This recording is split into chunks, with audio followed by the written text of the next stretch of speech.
آنچه که ملاحظه کردید، صدایی که شنیدید، فضای غبارآلود استدیو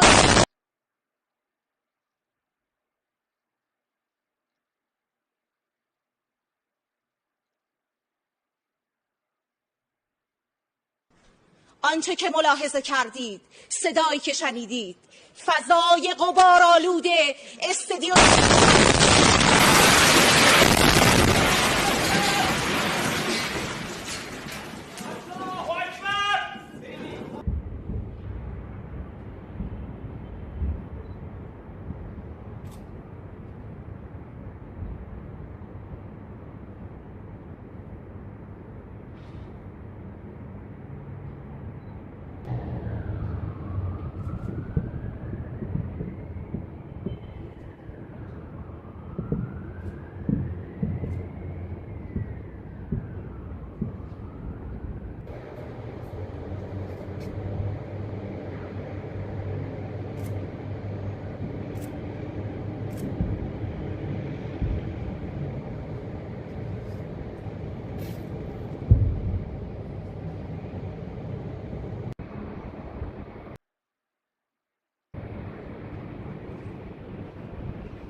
Okay.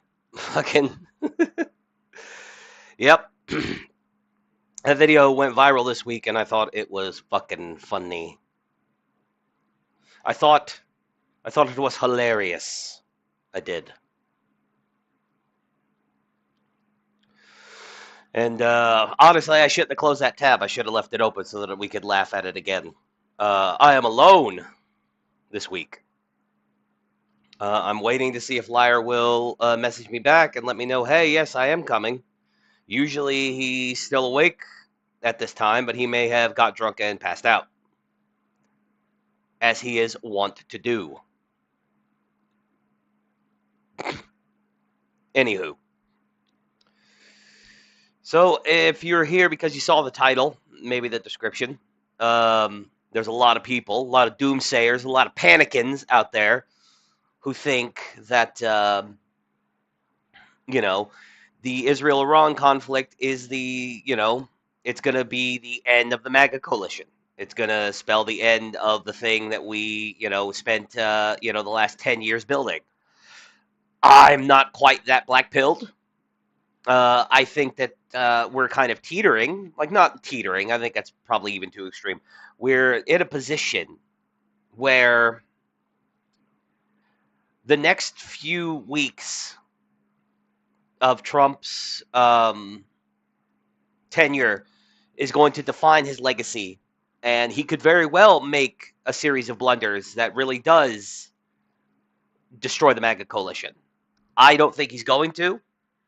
I have faith in the man. He hasn't steered me wrong yet. So, like I said, we'll see what happens, but I am fairly confident. However, that is not to say that there is absolutely no reason whatsoever to be worried, because there is. So, I see we got people watching on Rumble. Good morning. By all means, smash the like button and get in the chat. Look, I'm going to get in the chat. Watch me get in the chat.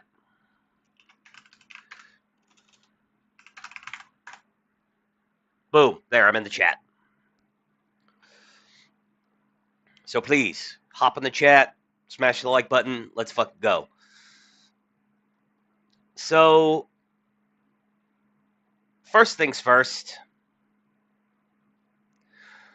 the U.S. is building up assets in the region. Unfortunately, now this could just be due diligence. It's like, look, we are not, because here's the thing, we are not a part of this conflict yet, not officially, as nobody can prove it. I've got something pulled up later for the Ayatollah saying, threatening the U.S. if they do get involved, implying that we're not involved yet. But we are building up assets in the region. Now, we could just be building it up defensively, be like, okay, well, we've got a lot of bases and embassies and stuff in the region, and if Iran decides they're going to get fresh, we need to be prepared to deal with that.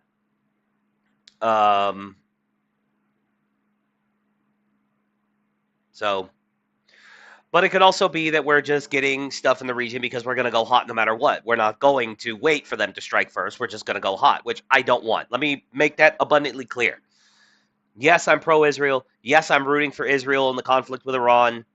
Hell, yes, I have absolutely no, I will not lose any sleep over the idea of the Ayatollahs, the current regime of Iran getting toppled by Israel. I'm perfectly content to root for them in that, if that's what they're doing. However, I have been consistent. I don't think foreign aid should go to anyone. I don't believe in foreign aid, period, including to Israel. I don't think we should just be giving them material support. I think we should sell them the weapons that they need, and Israel can afford to pay for the weapons themselves. Let's make no bones about that. They can afford it. I think we should just sell them weapons and stay out of it otherwise. Offer them moral support, maybe back them up in the UN, those kind of things. But no men and material aid only as much as they can buy. No donations, because I don't think anybody should get foreign aid, period, for any reason. Now, if Iran decides to make the mistake of attacking U.S. personnel, they attack our embassies, they attack our military bases in Iraq or Afghanistan, or, well, we're not in Afghanistan anymore, but Iraq or Qatar or, anywhere, not a good move. It's almost like we have to retaliate at that point, because if we don't, we look weak. I mean, we could just be the bigger man, because this is like the moral equivalent to like a dude who's like 125 pounds who's never thrown a punch in his life, running up and punching John Jones, the UFC World Heavyweight Champion, in the face. Like, John Jones, in that scenario, is, he is allowed to fight back. He could beat the shit out of this little guy if he wants to, but it would almost be better if he didn't. If he just kind of took it, laughed it off, and just kind of is like, you know what, nah, I'm not going to give you what you want. So, yeah. But anyway, like I said, we're building up stuff in the region. Like I said, we do have reasons to be nervous. There's no, it never hurts to be cautious, you know. But yeah, so shout out to TWZ. Major U.S. Middle East focus buildup confirmed. So yes, this is happening. In particular, we have a Nimitz carrier strike group that's heading to the Middle East. And then we had a bunch of tankers that flew in a few days ago.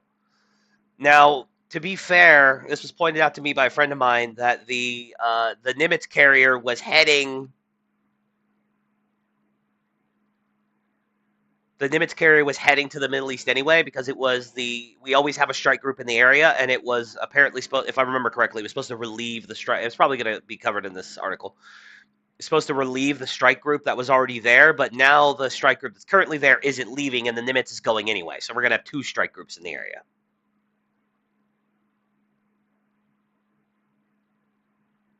Yeah. But anyway, like I said, shout out to TWZ. The U.S. Navy is sending the supercarrier USS Nimitz and the rest of its strike group to the Middle East amid a new buildup of forces in the region obstinately for defensive purposes. U.S. officials have told TWZ overnight dozens of U.S. Air Force KC-135Rs and KC-46A tankers had already been tracked heading east over the Atlantic Ocean. That has prompted speculation about the potential start of a major contingency operation, possibly around a shift in U.S. policy towards ongoing Israel-Iran war, as you can read about in more detail here. Oh, yeah. Okay, yeah, just making sure that I already had that article pulled up. And I do. It's right here. U.S. air, naval, and ground forces have already been aiding in the defense of Israel since the start of current hostilities last week. Readers can first get up to speed on the latest developments in the conflict between Israel and Iran by reading our report here. Though currently sailing, our ground forces in the region, I'm not entirely sure what they're doing there. I can't find concrete evidence about what they're doing.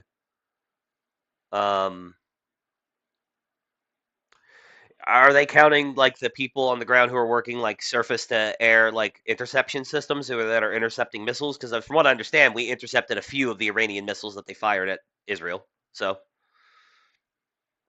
I'm not sure. Oh.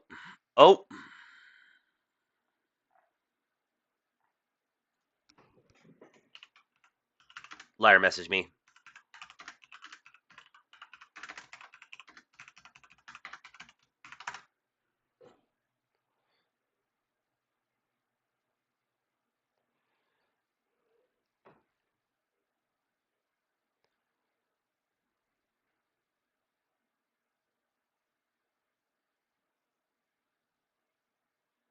Anyway, let's carry on reading. If he's a big boy, he can jump into the voice chat. He knows how it works.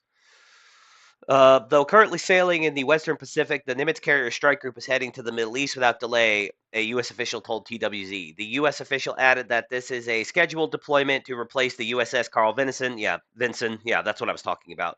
And its strike group, which is currently on station in the Middle East. However, they would not say when the Vinson might now be expected to leave the region. And that's what I was talking about earlier. The Nimitz was supposed to go in to relieve the Vinson, but now the Vinson is not leaving, or at least it seems like it's not leaving. So 2 strike groups, a bunch of fuel tankers. Some of the material support we could be offering Israel is literally just the strike groups are in place to defend our embassies. We're not going to bomb anything for you, but if you guys need mid-air refueling, we've got tankers on standby. We're happy to refuel your F-35s and your F-16s and 15s and everything that you guys are using, which is almost too much material aid unless Israel's paying for it. If Israel is going to pay us for this, I'm more than happy to oblige. Fox News has separately reported that the decision to send the Nimitz to the Middle East, though previously planned, has been accelerated by multiple months, and that it and Vincent will be in the region together for at least a period of time. In addition to the carrier and its air wing, Nimitz Strike Group is currently known to include 4 Arleigh Burke-class destroyers. At least 1 fast attack submarine also typically accompanies Navy carriers on deployment. Yes, so that's the kind of offshore bombardment, just the destroyers park themselves in the Gulf and then they just start hitting you with heavy artillery and firing rail cannons at you. I don't even know if we actually have rail cannons. I just think it's funny to think about. You know, we're using magnet guns to launch to launch giant hunks of metal at people.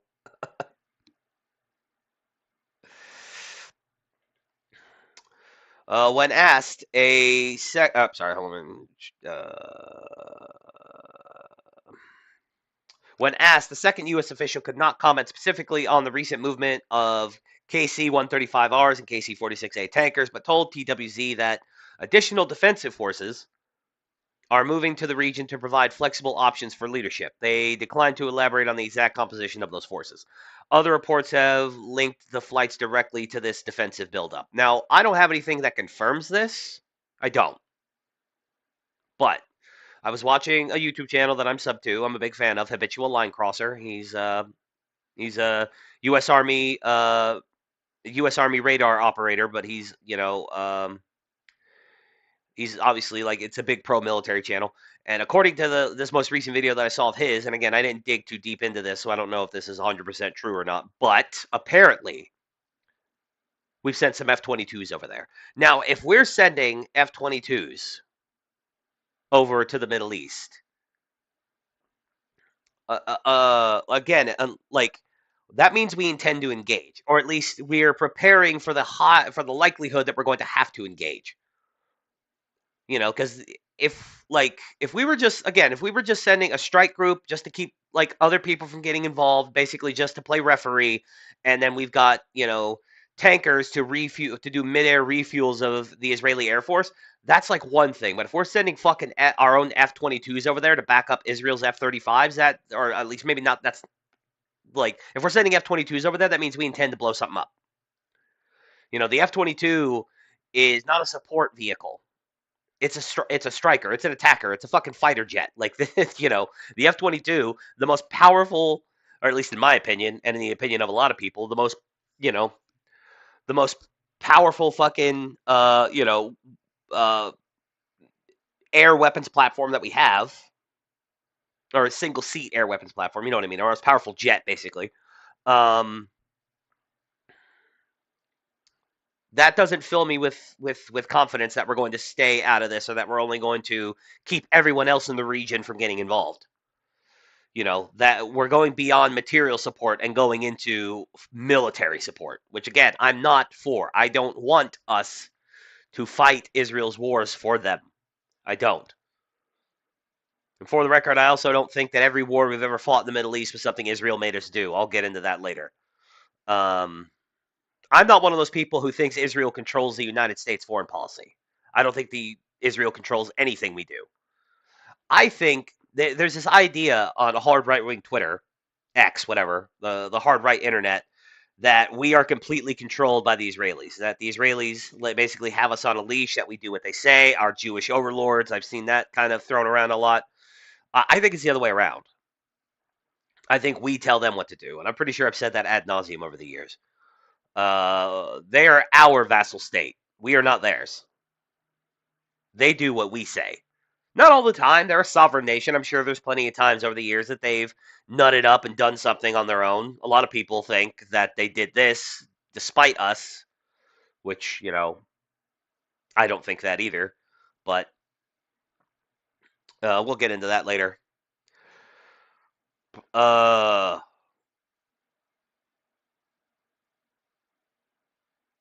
Other reports have linked the flights directly to this defensive buildup. A U.S. official confirms to me a wave of tanker flights across the Atlantic in the last 24 hours, in part to have resources closer to the Middle East to provide options to defend U.S. assets and interests. Yeah, it's just like this is popping off. The Iranians might attack our bases, and if they do, we need to be able to, retaliate. Both U.S. officials spoke to TWZ on the condition of anonymity to discuss operational details. I hate it whenever people discuss shit anonymously. It bugs the crap out of me. I get it. Like, they're talking about stuff that's probably classified. They could lose their jobs or go to prison. I get it. But I feel like if it was really that big a deal, you wouldn't be talking to anyone, period. But, that's just me.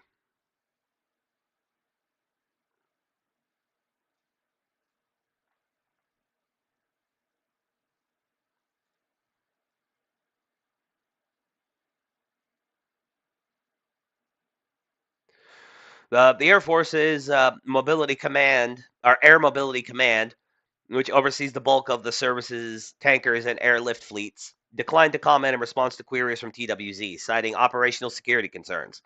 We have also reached out to U.S. Central Command, U.S. Indo-Pacific Command, and U.S. Navy Pacific Fleet headquarters for more information. CENTCOM directed us to contact the White House, which we have also done. Of course, TWZ probably did not hear back from the White House. It's probably in the best interests of our military assets to not talk to the press right now. Like, I understand the desire to, get these things, settled, or to get these things like on record and stuff like that. But like, if we're trying to do things covertly, it's probably not in our best interest to go blabbering to the press, about this kind of stuff.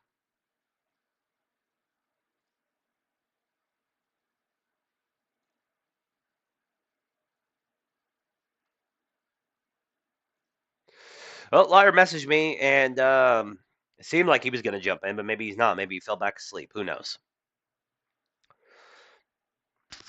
Just having an additional aircraft carrier strike group in the region will offer an important boost in available defensive and offensive capacity to U.S. commanders. As part of any regional contingency operation, Nimitz's air wing could be tasked with helping to intercept aerial threats, including drones and cruise missiles, as well as striking targets on land and at sea.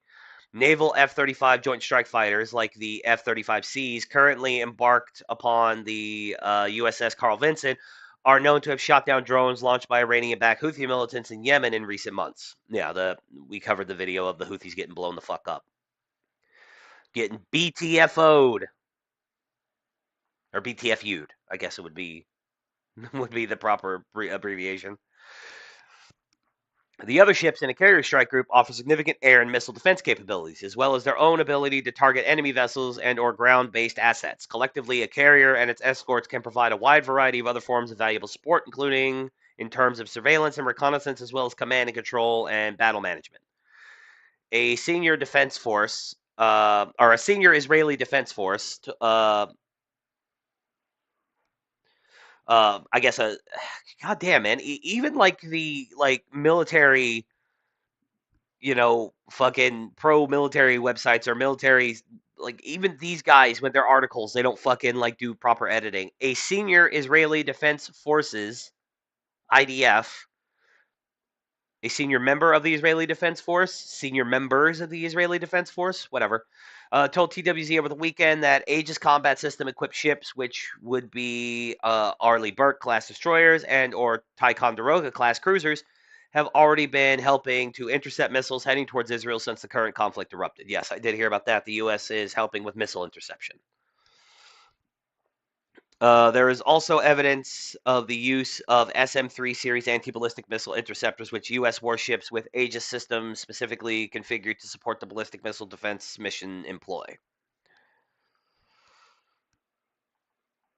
U.S. officials had previously told us that an additional Arleigh Burke, the USS Thomas Hudner, was moving into the Eastern Mediterranean in light of current events. Another destroyer of this type was also reportedly repositioned for a potential forward deployment to the region if requested.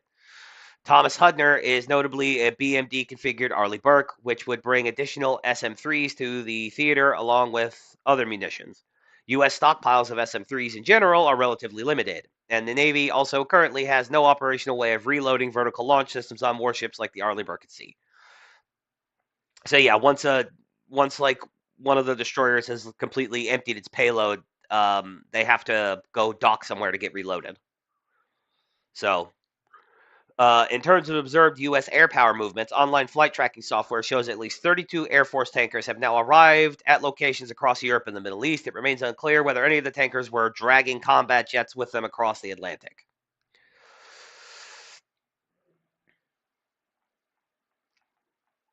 Lots of tweets. But yeah, see, yeah, well, I don't want to go all the way to Twitter, because a lot of this is also going to be covered in the next article.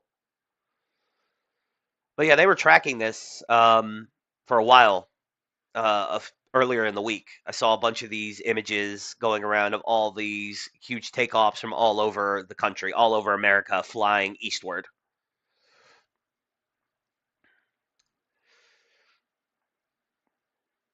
And landing again all across Europe, and they're getting ready they're getting ready to do shit.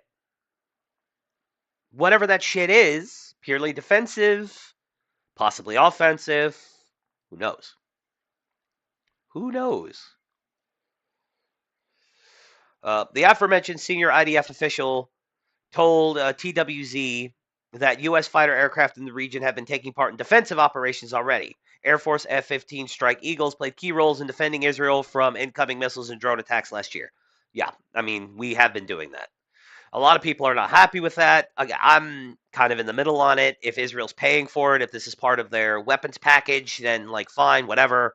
I don't think we should be striking Iran on their behalf, though. Now, Iran could take this support, intercepting missiles and blowing up drones. They could then take this support as an act of war. They could say that well, you're involved now, so fuck you.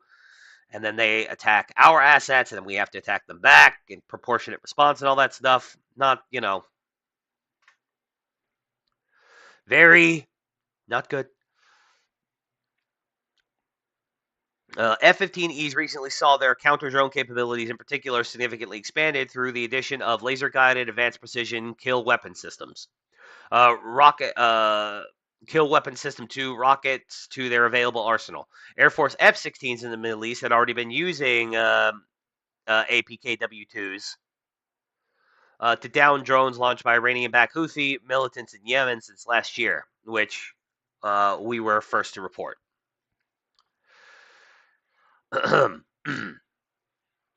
From bases in Europe, the armada of aerial refueling aircraft would also be positioned to support long-range flights by cargo aircraft, include cargo aircraft, movement of fighters, or even global air power bombers from the United States to the Middle East and back. TWC has previously highlighted the potential role that the unique combination of Air Force B-2 bombers carrying 30,000-pound GBU-57 massive ordnance penetrators, bunker buster bombs, could play in procuring deeply buried Iranian facilities, including the nuclear enrichment plant in Fordo. Should the U.S. government make the decision to join Israel's campaign on a kinetic level? It's also possible we're just delivering the bunker busters to Israel. We're just, again, part of their weapons package. Here, you're buying bunker busters. Use your bunker busters, and then let the Israelis drop their own bunker busters.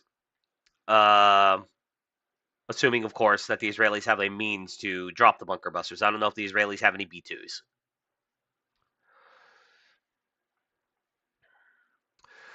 Just moving additional ground-based air and missile defense assets or replenishing stocks of interceptors for units already forward deployed by air also requires significant resources, as you can read more about here.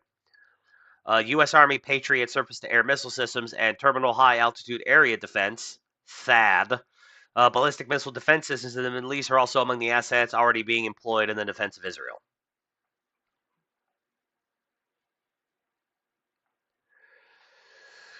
Whether the new U.S. military buildup presages a new phase of American participation in the conflict remains to be seen.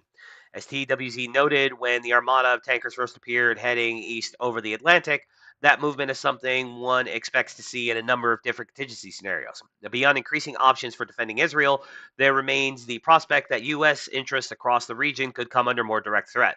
Iran has notably reiterated longstanding threats to close the highly strategic Strait of Hormuz, though there are questions about its ability to and interest in doing so, given the global ramifications of such actions.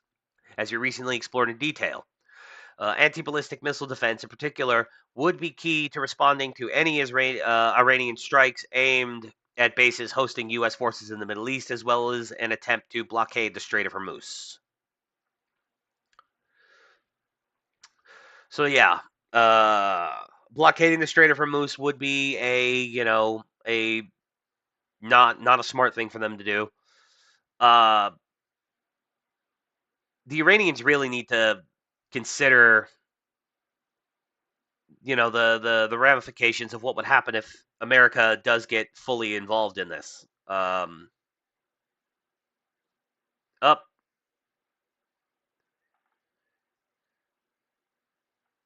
No, okay. Liar's in the chat. Yo. Here, let me share my screen with you, buddy.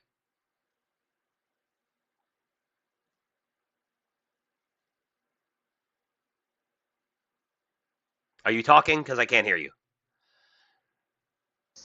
Yeah, I wasn't saying shit. Yeah, anyway, it's all good. Welcome. So, Good evening. Good evening. Oh yes, it is. It is a very good evening. If I had a flashlight, I would shine it in your eyes and ask you, "You been drinking?" Uh, hmm. Thank God, because when we get to the Dave Smith stuff, I was really hoping that I didn't have to rant by myself. I know he's like Dave Smith is like now Sitch and Adam. We're just constantly talking instead of talking shit about them, we're talking shit about Dave Smith every episode.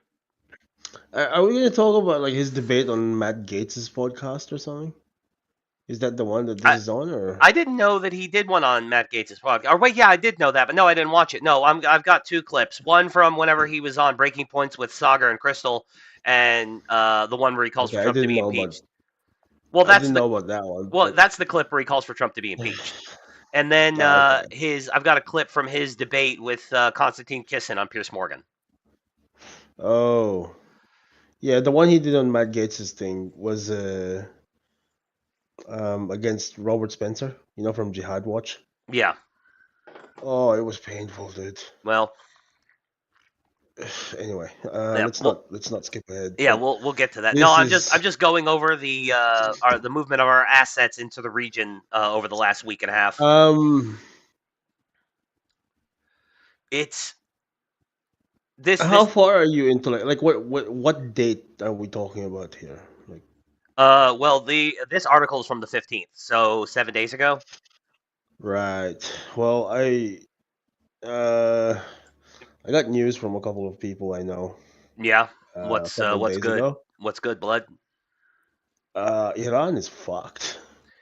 Yeah, that seems to be the gist of it. I heard another IRGC top official got whacked. He got Mossaded, and that apparently Furdo, that's like the last major target that we need to hit. I say we, the royal we, America are not involved, but Israel's our ally. Blah blah blah blah whatever. Yeah. The last, but like in general, apparently it's just Iran is like it's either you're with the regime and you're sort of like morale is at the lowest, or you're not with the regime and you're sort of just sitting there watching with optimistic interest, is what I've been told, essentially. Yeah. That I've seen like pictures. they're hoping, they're hoping that Israel actually goes all the way. And I've been seeing pictures. I don't know how true they are or how old they are, and people are claiming that they're new because sometimes. But there's been pictures of a lot of. I don't have any of them pulled up, but I've been seeing a lot of like. Also, the translations could be bullshit, but I've been seeing pictures of what alleges to be graffiti of people currently graffitiing walls with like, kill them all Israel and like down with the Ayatollahs and like all that kind of stuff. And apparently a lot of Kurds in Iran are super jazzed right now.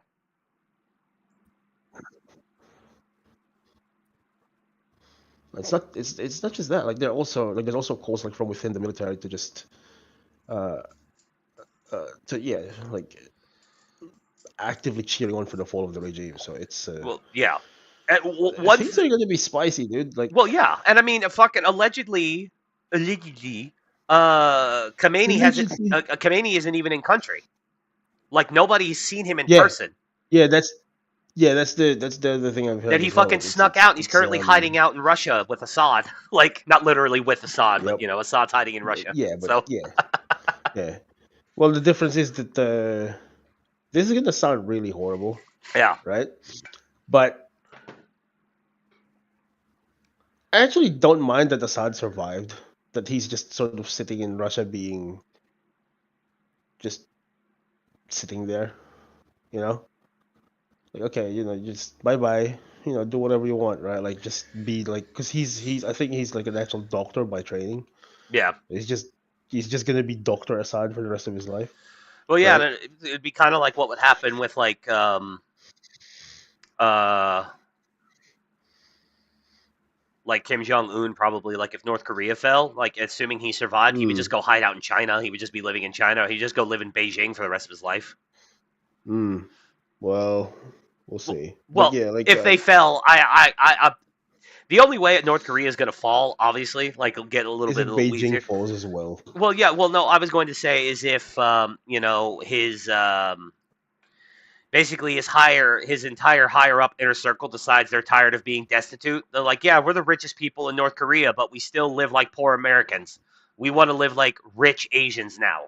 So then they just basically kill him and then quote unquote democratize the country, and then try to just get it up to speed. Like it doesn't become part of South Korea and they become one Korea again. They're still separate countries, but like I'd Mm, read years ago, and obviously this didn't come true, but I'd read years ago that there was a coup broiling in North Korea, that they were going to unseat Un and then open up the country to trade, and that they weren't going to democratize it. It was just going to be like an autocracy. That the military was just going to run the state. And obviously, mm, again, that ended up not being true. Um, and then, of course, there's the other scenario where Un's sister is the head of that coup, and it's still a one-party, centrally ruled state. But it goes, okay, I'm still the queen, but we're not communists anymore. Or they're that kind of like half Chinese communist style where it's like, listen, we're communists on paper, but we're going to do all the capitalist shit. And they open up their market, they start trading, and blah, blah, blah, blah, blah. But again, I read that years ago, and none of that shit ended up coming true. mm. So, but yeah, like allegedly, Khomeini left. That he got the fuck out of there. Um, that's not been 100% confirmed, but we do know what we do know for certain is that a private airfield for like the high up members of for the planes of the high up members of the Iranian government, a shitload of planes took off at the start of this whole thing. And they left. They got the fuck out of Dodge. Now the official line is these are the families of the Ayatollah and the prime minister and senior officials Yeah, in the like government. It was just their families, their wives or children, blah blah blah blah blah blah. But nobody's hmm seen hide nor hair of any of these guys. Like Khomeini's just tweeting, but nobody's seen him. Like. yeah, usually like when these people do these the rallies for the death to America, death to Israel shit. Like they're usually at the head of all these rallies, right? Mm-hmm. But well, number one, the rallies are sort of few and far in between at the moment. uh, Indeed. but yeah, like this. Hmm. Very interesting. Very Very interesting. interesting. But yeah, no, so this TWZ report that I've been reading essentially is going with the line that all these assets that we're moving into the area could be purely defensive. And this is it's just purely defensive to defend our own assets and to do simple missile interceptions and drone interceptions on behalf of Israel. But there's also plenty of power here that if we wanted to go hot, we could go hot like that, like instantly if we wanted to. And then you weren't here for this, or maybe you were, and you just didn't say anything at that point. But allegedly, again, I don't have anything pulled up to confirm this, but allegedly, we've sent a couple F-22s over there. And as I was saying earlier in the podcast, if we are sending F-22s over there, that implies heavily to me that we're intending to go hot because the F-22 is not a defensive Not weapon. not necessarily. Because then the F-22 is no, it's not a defensive weapon, but it can be used very effectively in a defensive manner. Oh yeah, it's stealth, so we could Like do. it's we've had F-22s deployed, basically acting as like a Overwatch of the Overwatch. Yes. Uh, there was a very I can't remember the details now, but there was a thing where a drone was being escorted by two F-15s. Yeah. And Yeah, then just out of range, there were a couple of F-22s sort of watching if shit yeah. And I goes mean, down. I Yeah. kind of get it, like, because they're stealth and they're relatively small. They got a small radar cross section where AWACS, are big and slow and they're not stealth at all. So it's like, okay, fine, I guess. Mm. But yeah, we'll see. Like, I just the general consensus that I seem to have from not only from reports and shit, but like from like yeah, like people I know who have access to, I guess, other people on the ground, is that Iran's essentially down to its last legs. Yeah. Well, Like I mean, in terms of like all the shit that they fire as well. Like if you look at the ballistic missile and the drone swarms that they send over, yeah, it's down to like pathetic nothing. yeah. And the It's a majority of nothing. it's It's a nothing burger now. and most of it gets intercepted. There hasn't, like, in the initial retaliatory salvo that they sent, they were shooting off hypersonics, and last I heard, they haven't fired any hypersonics in like a week, which implies to me that they're Mm, out. They used all their yeah, hypersonics. yeah. No, it's not even just that. Like, it's not even just the kinds of stuff that they're sending. It's also the number. Yeah, Like no, I the know the initial, numbers the decrease. Yeah, initial, the initial wave was in the hundreds of drones and ballistic missiles. yep. Now it's like they struggle to send in, tens. You're like, okay, Well, there's probably a now lot of what? Mossad operations. Like, part of the first part of this was Mossad going in ahead of time and getting ready to attack surface to surface missile installations, and then they did that. So I'm sure Mossad Mm-hmm. has been Mossading all week long, and we just haven't heard about it. Yeah, yeah, So, and this just goes back to 2021, where we were making fun of Iran for the entire Soleimani debacle. We killed yeah. Soleimani in Iraq. So they Yep. decide to try to blow up a U.S. military installation in southern Iraq. That turns out it was a completely empty base that we weren't using anymore. They didn't know that. They tried to blow it up anyway. And then when Mm-hmm. it came out that it was empty, they got embarrassed and saw what they thought was like one of our tankers in the air. Decided they were going to blow it up at night. And it was one of their civilian airplanes. Yeah, and it was they killed like 100 something, or well, I can't remember if it was 100. It might have only been 70 something, whatever it was. But they killed a shitload. It was a passenger aircraft. They killed a bunch of their own citizens. Yep. It was like the It was like, worst dude, week in Iranian military history. They just got embarrassed over and over and over again. it was all unforced errors too. It was like, what, dude? What the fuck? We are going to blow up this plane full of Americans. Ha! Colonel, I believe that was one of ours. God damn it. Just fucking. But no, like, this is just, like, for all the bluster of the Iranian military over the years, like, they're just been, at least over the years since 79, since the Islamic Revolution. Like, for all the bluster and all the talk and all the bloviating and all the stockpiling, look at how quickly they got their balls kicked in. It kind of gives credence to the idea that they were never really a threat, which Ron Paul famously was saying that for years. All the times that the Warhawks tried to get us to go and attack Iran, he was one of the voices of reason in the room saying, guys, I get the same intelligence reports you do. Iran is not a threat to us. They are a joke. They are a joke. Now, if they actually get a nuclear weapon, not good. Even a joke with a nuclear weapon is still a bad joke. It's really bad. But, so I tend Yeah, to agree. there's already a place like that. North Korea? It's called Pakistan. Oh, yeah, them too. Yeah, yeah, yeah, yeah. You know, but yeah, so let's carry on. Where The was the I? threat Oh, the threat from Iran getting a nuclear weapon um has never been actually them using it in any capacity. It's the fact that their terrorist proxies are going to get them as well, yeah. They and built then from one. there, Yeah, who knows? It's just like they build one they build one like nuke that they strap to a missile, and that's their one big nuke, and then it's just all like, oh, we have nukes now, Americans, ah! But then like they also Hmm. make a bunch of suitcase bombs and they hand them off to the Houthis or to Hamas and Hezbollah. You know, Or Palestinian Islamic Jihad, which if people don't remember, like a lot of the hijackings in like the 70s and 80s were done by those people. yep, yeah, Like, IJ are fucking crazy. yeah. Like a lot of the suicide bombs that happened in Israel when they blow up like nightclubs and bus stops and shit like that, that's a lot of Islamic Jihad. Hmm.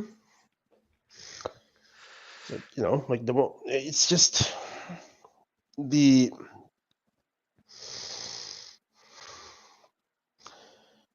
like these people, yeah, they don't care. Like, like the entire problem with these organizations is that they're literally death cults. Yeah, Islam is Like the entire yeah, meaning of their lives start when they die.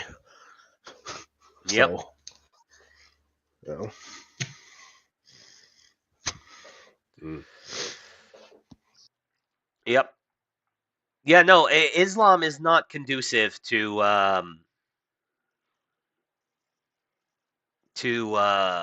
stable civilizations, I guess. I suppose like a reformed Islam, the Muslims that current like the Muslims that live in Israel and don't act like idiots, you know what I mean? Like I suppose that's that kind of like reformed like whoa, you know, I just want to keep halal and pray 7 times a day. Leave me alone otherwise. Like, I can tolerate that. Well, Most people can. I mean, to be fair, like the Shia Islam of Iran pre the Ayatollahs were pretty much that as well. Yeah, but they got pissed off Like after there's the 50s whenever the Shah got into power, or 40s, whatever. Whenever what was his name? What was it? 41 the Shah came into. no. So it I'm talking like during the Shah's time. Well, Like yeah, but because there's data, you can see the data here. Like I think the last thing they had was in 1975. So yeah, 75. So 4 years before the Shah got overthrown. Like the place was, I think, like between 80 and 85% religious, and they prayed the whole 5 times a day. They kept the fast and all that. Um, so yeah, it's like, if anything, the fact that the Ayatollahs actually went full faithful to what Islam should be, really disillusioned a lot of people with what Islam is. yeah. Well, I mean, and you like, Because, like, from the latest data I know is that, like, now obviously, take it with a grain of salt, but like, practicing Muslims in Iran is down to like 30%. That's Shia and Sunni. so so like the majority of the Like the country has majority, gone secular, or in the idea that they've just like, yes, it's a hodgepodge now of secular, Christian, Buddhist, Zoroaster. Like, it's whatever, but oh, anything but Islam. huh, well, if But like that could the be the a good fact that, thing. yeah, I don't know. We'll see. But yeah, like, it's fascinating how 46 years of you know of supposedly faithful rule has actually produced the exact opposite result of what the faithful would want, right? Well, yeah, and I mean, like, pre 1979 Iran, like, all the famous pictures of Iran in the 60s, like, yeah, most of these women were Muslim and they weren't wearing hijabs. And they were going to the beach and wearing, bikinis, and they were going to school, and, that was, and that's just one of the easy things, is to point to the way women were treated in Iran pre 1979. Um, and that it was more Muslim than what you're saying is at that point in the 60s and 70s, it was more Muslim then than it is today. Yes, that is what I'm saying. Yep. That's kind of nutty when you think about it. But hey, you know. Anyway, pressure also reportedly continues to build on U.S. President Donald Trump and his administration to enter the conflict more actively in support of Israel and its objectives. In particular, Israeli forces have significantly more options for attempting to neutralize deeply buried facilities in Iran. They've been begging for bunker busters, especially the Fordo enrichment plant. Knocking out Fordo is widely seen as essential for putting a real hold on Iran's ability to produce nuclear weapons. Even just providing the Israeli Air Force with U.S. aerial refueling support would give the country's ongoing campaign a major boost, as we've noted before. And yeah, that's probably why we have so many tankers over there, because we're going to do aerial refueling for the IAF. In the meantime, the scope of Israel's campaign against Iran is also steadily moving beyond its initial focus on nuclear targets. This has been driven in part by what Iran has targeted in Israel, including energy-related sites in retaliation. Whether or not a major shift in U.S. policy toward the ongoing Israel-Iran conflict occurs, the U.S. military is now engaged in a major buildup of forces that could be poised to help with any future offensive as well as defensive operations in the Middle East. And then this article got updated. Actually, this article here, I'm not even going to bother reading because this article covered pretty much everything that was going to be covered in that article. That article was mostly about the tanker flight. Quote, over the weekend, I directed the deployment of additional capabilities of the United States Central Command Area of Responsibility. U.S. Defense Secretary Pete Hegseth has now said in a statement, protecting U.S. forces is a top priority, and those deployments are intended to enhance our defensive posture in the region. So, according to Pete Hegseth, everything we're moving over there is to defend our own assets, not to get involved directly in the conflict. And then further update. Quote, consistent with the duty to protect U.S. forces in the Middle East, Secretary of Defense Pete Hegseth directed the Nimitz Carrier Strike Group to the U.S. To CENTCOM area of responsibility to sustain our defensive posture and safeguard American personnel. A U.S. official has now also told TWZ directly. In the U.S. European Command, AOR, and the U.S. Navy continues to conduct operations in the Eastern Mediterranean in support of U.S. national security objectives. They also reiterated a previous statement that the U.S. is assisting in shooting down missiles targeting Israel on land and by sea. Which, like, again, if that's all we're doing, if literally all we're doing is just, intercepting missiles and drones, but staying out of the hot conflict, I could live with that. Especially if this is all part of Israel's pre-existing, deal with us where we're selling them weapons. If this is included in it. Well, I mean, the U.S. The U.S. Sixth Fleet has always been a thing in the Eastern Mediterranean anyway, so. Yep. Now, despite this, and Trump has been consistent. So despite the fact that we haven't actually got directly involved, this conflict's been going on for about 10 days now. Mm-hmm. We haven't got directly involved. We haven't killed anybody. We haven't killed any Iranians that anybody can confirm, yada, yada, yada. That has not stopped the absolute fucking clowns from acting like this is the end of the world, which is why I called this episode The Fall of MAGA with a bunch of question marks. Because you've got absolute fucking morons like Dave Smith out here, like, losing his shit. Seems to me like there's a. This is the clip from him with Crystal and Sagar. And I just want to point out, like, who gives a shit? Who gives a shit what some Jeet Rhino and his fucking commie girlfriend, like, has to say on anything? Like, I really don't care. Like, I don't particularly like Sagar and Jetty. I despise Crystal Ball.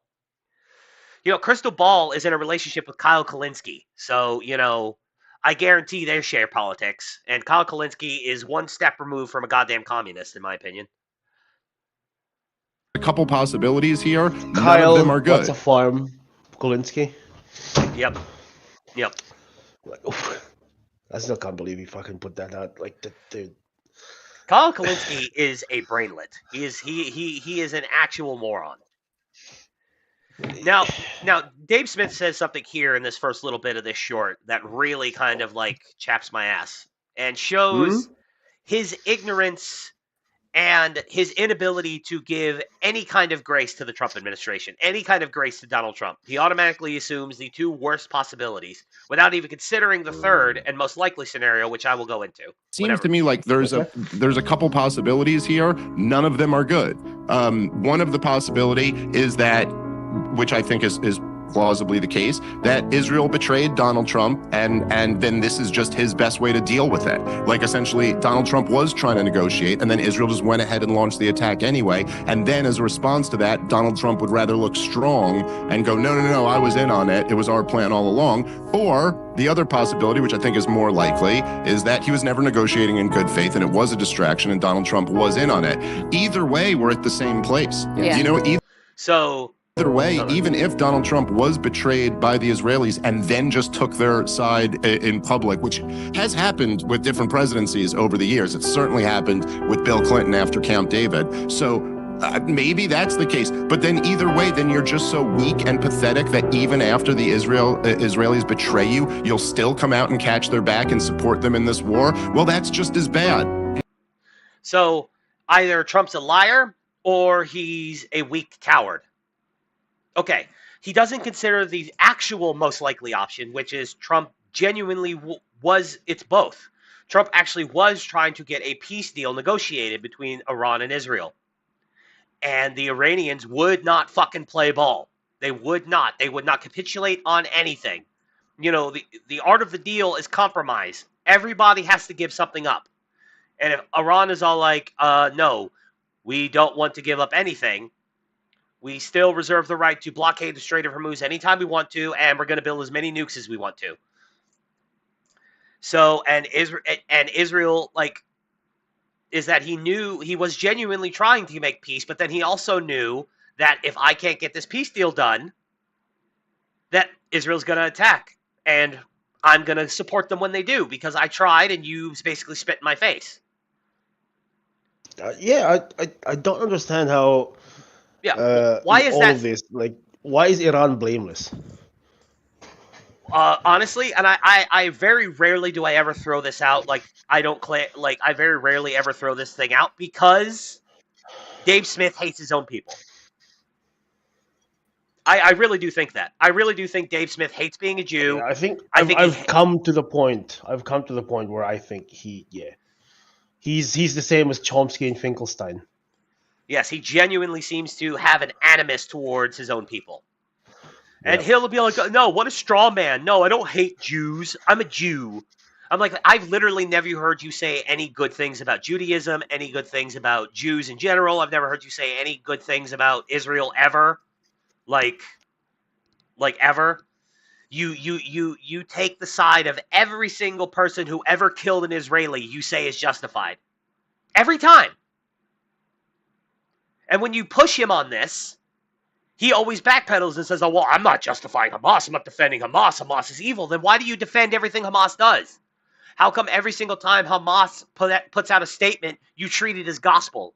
You don't give it any scrutiny. You just assume that, fucking, like, Hamas's death count number is automatically 100% accurate. They would never lie to us, bro. But yeah, why? It's like, you got to remember, he's a libertarian. Libertarians hate Trump. They've always hated Trump. He was just in his mind, it can only be two scenarios: that Trump is either an evil liar or an evil coward.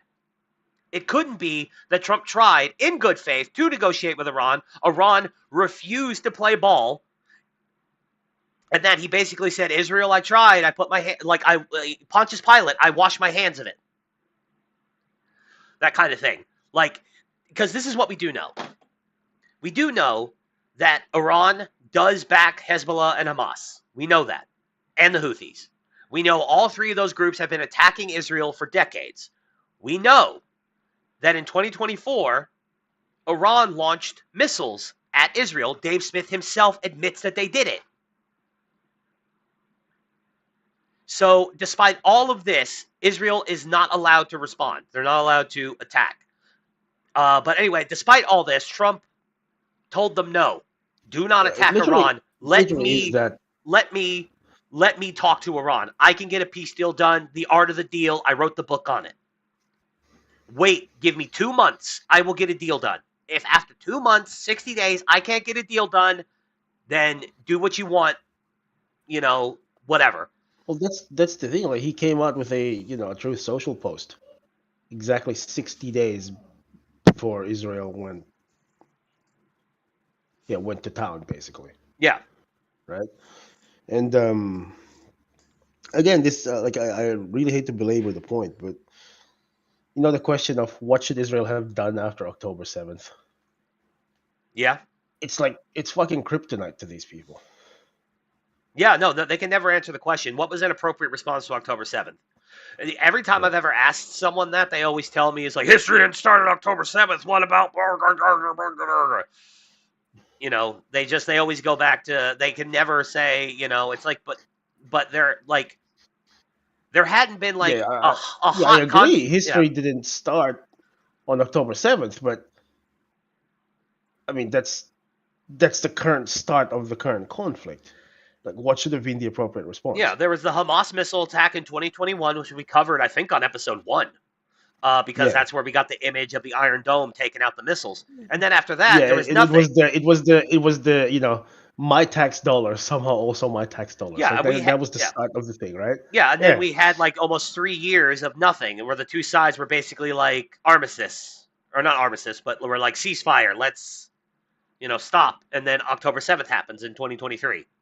So like almost 3 years of, and then as what always happens, there's a ceasefire, and then Hamas breaks the ceasefire first. And this is true. Nobody can defeat this point, this data point. Every single time there has been a ceasefire on the table between Israel and Hamas, every single time Hamas is always the first one to break the peace. Well, it's not just Hamas. It's literally everyone. I know, but in the context of talking about Hamas. But everyone. It's literally everyone. Like, okay, who broke the Oslo Accords? Who broke Camp David? Who broke fucking, like who? Well, according to Dave Smith just now, Israel's the first one who attacked after Camp David. Huh? Well, that's what he said. He said a second ago in the clip. He said, this has happened in the past where the Israelis betray a sitting president by doing something the president didn't want them to do. He said that certainly happened with Clinton and Camp David. The implication being that after Camp David, it was the Israelis who attacked. See, Dave Smith just lies about things. He just says shit that isn't true. What, in 2000? Well, here, let me go back. The Camp David 2000. Like, the Yasser Arafat launched the second Intifada based off that. Like, he literally had almost everything he fucking wanted. Yeah, I know. But listen to it again. What? Presidencies over the years. It certainly happened with Bill Clinton after Camp David. So, Camp David happens.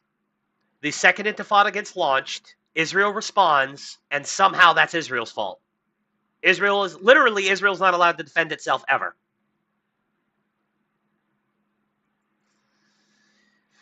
But it gets worse. But like I said, it's Trump is either an evil coward or an evil liar. It cannot possibly be that he that he stopped Israel from attacking earlier so he could try to make peace happen, and Iran didn't want it. That is not a scenario that ever entered Dave Smith's mind. So maybe that's the Israelis betray you. You'll still come out and catch their back and support them in this war. Well, that's just as bad. And then we are left in the position where you're supposed to sit here and justify a sneak, aggressive, preemptive attack. Like, how is it a preemptive attack whenever in 2024 Iran launched missiles at Israel? I don't think it's part of this clip, but he specifically says that we know Israel or Iran wasn't really trying to hurt anyone. That's how he justifies the Iranian missile strike on Israel in 2024. The fact that Iran wasn't really trying to hurt anyone because they could have done more. This is how retarded this man is. So if I were to punch him in the face, knowing that I could probably kill him if I wanted to, that's me not meaning to hurt him. Then that's his logic right there. Yeah, he wasn't really, you weren't really trying to hurt him. Somehow you're supposed to feel like you're the good guys in an absolute war of choice against a country that does not have nuclear weapons. Let's get real here. The only country in the Middle East who secretly has nuclear weapons is Israel. But now we've pushed them to the point where they probably don't feel that they have the option not to respond. Israel has had nuclear weapons, allegedly. Of course, officially they don't, but whatever. We all know they do. Has had... Since the 50s. And they have never used one, and constantly talking about using one against its enemies is not a part of their rhetoric. Quite the opposite. Israeli rhetoric over the years, I mean, people are always going to pull out that, like, Smoritz guy. It's part of the name comes up in the Piers Morgan clip. But, you know, and then, like, those soldiers that are singing about Amalek and all that stuff. Like, yeah, you can pull up idiots. Okay, I could pull up Americans who talk about murdering Jews and kicking all black people out of the country and sending them back to Africa. That doesn't really represent what the country's about. The consistent line in the Israelis for decades has been, please, let's just do business. Let's not kill each other. Let's just do business. Nobody wants to do business with them because they're Jews. Literally the Jew prerogative, right? It's like, yeah, like, look, it's like, and then of course it's all like, yeah, well, what about? It's like, here's the thing: the only like aggressive thing that Israel's ever done that I fully justify is Jerusalem. The fact that they've been annexing territory out of the West Bank. It's like, and the reason why I think they're justified in doing that, because it's theirs. Okay, I don't care that you built the Dome of the Rock on top of the Temple Mount. I don't care. It's not like, if we're going, if it's fucking theirs and they have the ability to take it from you. Like, the West Bank exists by the grace of Israel. If they want it's fucking theirs. Like, look, if a bunch, here we go. If a bunch of Native American tribes all collated all up in the Dakotas and decided that they were going to take Mount Rushmore back, and they were going to start their own little North Bank all around Mount Rushmore, and they were going to, start demolishing Mount Rushmore, I would 100% think that, no, we're, even if it's listen, you guys want to be your own country, fine. We'll carve you out a little piece of North Dakota. You guys can be your own sovereign state. But you're not getting Mount Rushmore. It belongs to us. Period. End of story. This isn't 100% proper analogy because the Temple Mount always belonged to the Jews. It was taken from them, whereas, at one point that mountain, I can't remember what it was originally called, to the tribe that lived near it, but you know what I mean. But still, it's I'm kind of spitballing here, but well, I mean, technically Christians owned it for a bit too. Oh, well, yeah, sure, yeah. No, that's true. Jerusalem, yeah, that was, the Crusader states and all that. No. What? Yeah, it wasn't Jerusalem was one of the kingdoms. Oh, Church well, of the Holy Sepulchre? Oh, okay. Well, yeah. I didn't go back. I didn't go back far enough. I was thinking of the Kingdom of Jerusalem. Jerusalem's history is dude. I'm telling you this as someone who at least I think I read more about the history of Jerusalem than you. No, you don't even start. It's retarded. Don't even try, bro. It's dumb. So there's a reason why that entire region is in such a shit show. It's pagans and Christians and Arab Muslims and Jews playing hot potato. Yes. Over the course of history. Yep. Donald Trump telling him to come back to the negotiating table now is a joke. Yeah. I mean, what an impotent leader to be sitting there talking about coming back to the music. Is this what Für Elise by Beethoven? It's just the clip, the progressive clip house. It's because these people it's just this is the music they chose. I don't know why. Fuck's sake. No, but I mean, what's impotent about Donald Trump going? How is that impotent saying, okay, you just saw what Israel can do. Come back to the table. Let's talk. I'm still willing to talk to you. Israel will stop if I tell them to. Come back to the table. Yeah, I'm still willing to talk to you while you're still able to talk. Unlike the previous guys who, unfortunately, they can't talk anymore because they're kind of dead. But to Dave Smith, Bro, that was some of the coldest fucking lines I've ever heard from Oh, yeah. anyone say, man. Did you fucking hell? Well, they can't negotiate anymore because they did. They did. well, they can't negotiate Fucking hell. anymore because they're dead. But no, what's impotent about that, Dave Smith? Like, what is impotent about Donald Trump going and saying, "Listen, there's like Israel just hit you really hard. I can stop this if you will come back to the table and actually make a deal. I can stop this." There's nothing impotent about that. That shows strength. Knowing with full confidence that if he says so, Israel will back off. The negotiating table. Negotiations are over now. The time for negotiations was before this. And so, yeah, Donald Trump looks, and man, I supported him this last year. I apologize for doing so. It was a bad calculation. At the time, it seemed like the right one. Donald Trump should be impeached and removed for this. All of his supporters should. For what crime? What did he do? This is why we say that Dave Smith has the like the conception of a child, right? He conceives of law as a child, like a child does. Trump should be impeached. Trump has done nothing. He has done nothing impeachable. He has not committed any crimes. All he did was try to get Iran to negotiate. Iran refused, so then he put his hands up and basically said fine. And then another sovereign state, separate from us, attacked Iran. Yeah, who was chomping at the bit to do this to begin with. What is, in the scenario I just laid out, what did Donald Trump do that's impeachable? Nothing. Absolutely nothing. But Dave Smith has the fucking mind of a child. He thinks president did something I didn't like. Impeach him. Like a fucking blue-haired faggot leftist. Like it's. What makes him different from a fucking Democrat at this point? Oh, because he doesn't like the welfare state. Because he's a libertarian, I guess. I don't fucking know. Like, impeach him for what, Dave Smith? You fucking fraud. You stupid fucking clown.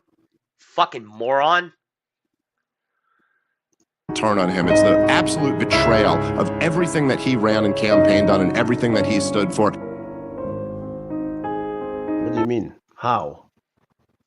Yeah, because apparently every war that happens around the world is Donald Trump's fault. And this is what I said this in the server a few days ago. This is libertarian retardation right here. Donald Trump gets zero credit when good things happen under his watch and gets all the blame when bad things happen under his watch. Of course. Of course. And also, he did not support Donald Trump. He, right at the end, near the end of the campaign, when he knew Donald Trump was going to win, and whenever he said, if I win, I will pardon Ross Ulbricht. When he went and kissed a little bit of libertarian ass to try to win, which worked, by the way. Finally, he's all like, okay, fine, I guess Trump's the guy. We may as well go for Trump. I don't like Chase Oliver, so Trump it is.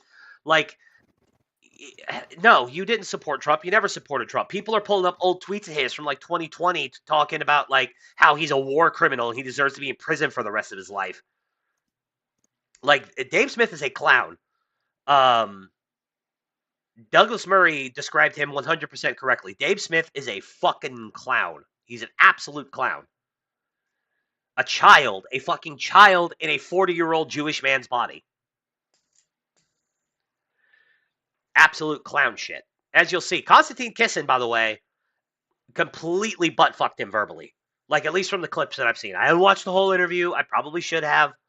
But, like, this little 3-minute clip is great because here's Konstantin Kisin, who I don't even like, by the way. Not a fan of his. Yeah, he's too sort of like boomer conservative, yeah. Yeah, well, he's not. He would tell you straight up he's not a right-winger at all. He considers himself more of the left, but of the more sensible, reasonable center left. Oh, does he? Okay. Yeah. He considers himself a centrist, which, as we have said numerous times in the past, centrists are gay. Centrists are faggots. Yes. But, like, Konstantin, like, here's a guy who's absolutely just stone cold, got the facts, not getting emotional, not taking the bait. And then here is Lolbert, fucking stupid-ass, child-brained having Dave Smith absolutely soying out. And it's usually the other way around. Usually other people get emotional and he just sits there and chuckles. But Konstantin Kisin wasn't going to play his game. It's your government that destroyed Libya. It's not Israel. It's your do you know government. anything about this? Israel was lobbying for us to do this for years. Who made the decision to do that? Our government, and I hold them criminally responsible. So blame them. Yes, Konstantin, why are you an Israeli? Why are you constantly running cover? This is literally my my entire argument for anyone who goes, but the Jews are influencing the. It's like, okay, I'll grant you that they, there is a section of the Jewish population that is, diabolically running all of these influence campaigns. Yeah, sure. Right? But at the end of the day, they're influence campaigns. Like, they're not mind control.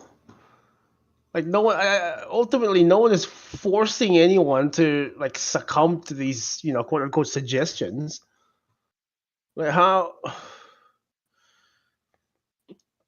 like, you know what I mean? Like, ultimately, you kind of have only your own populations to blame if they fucking fall for this.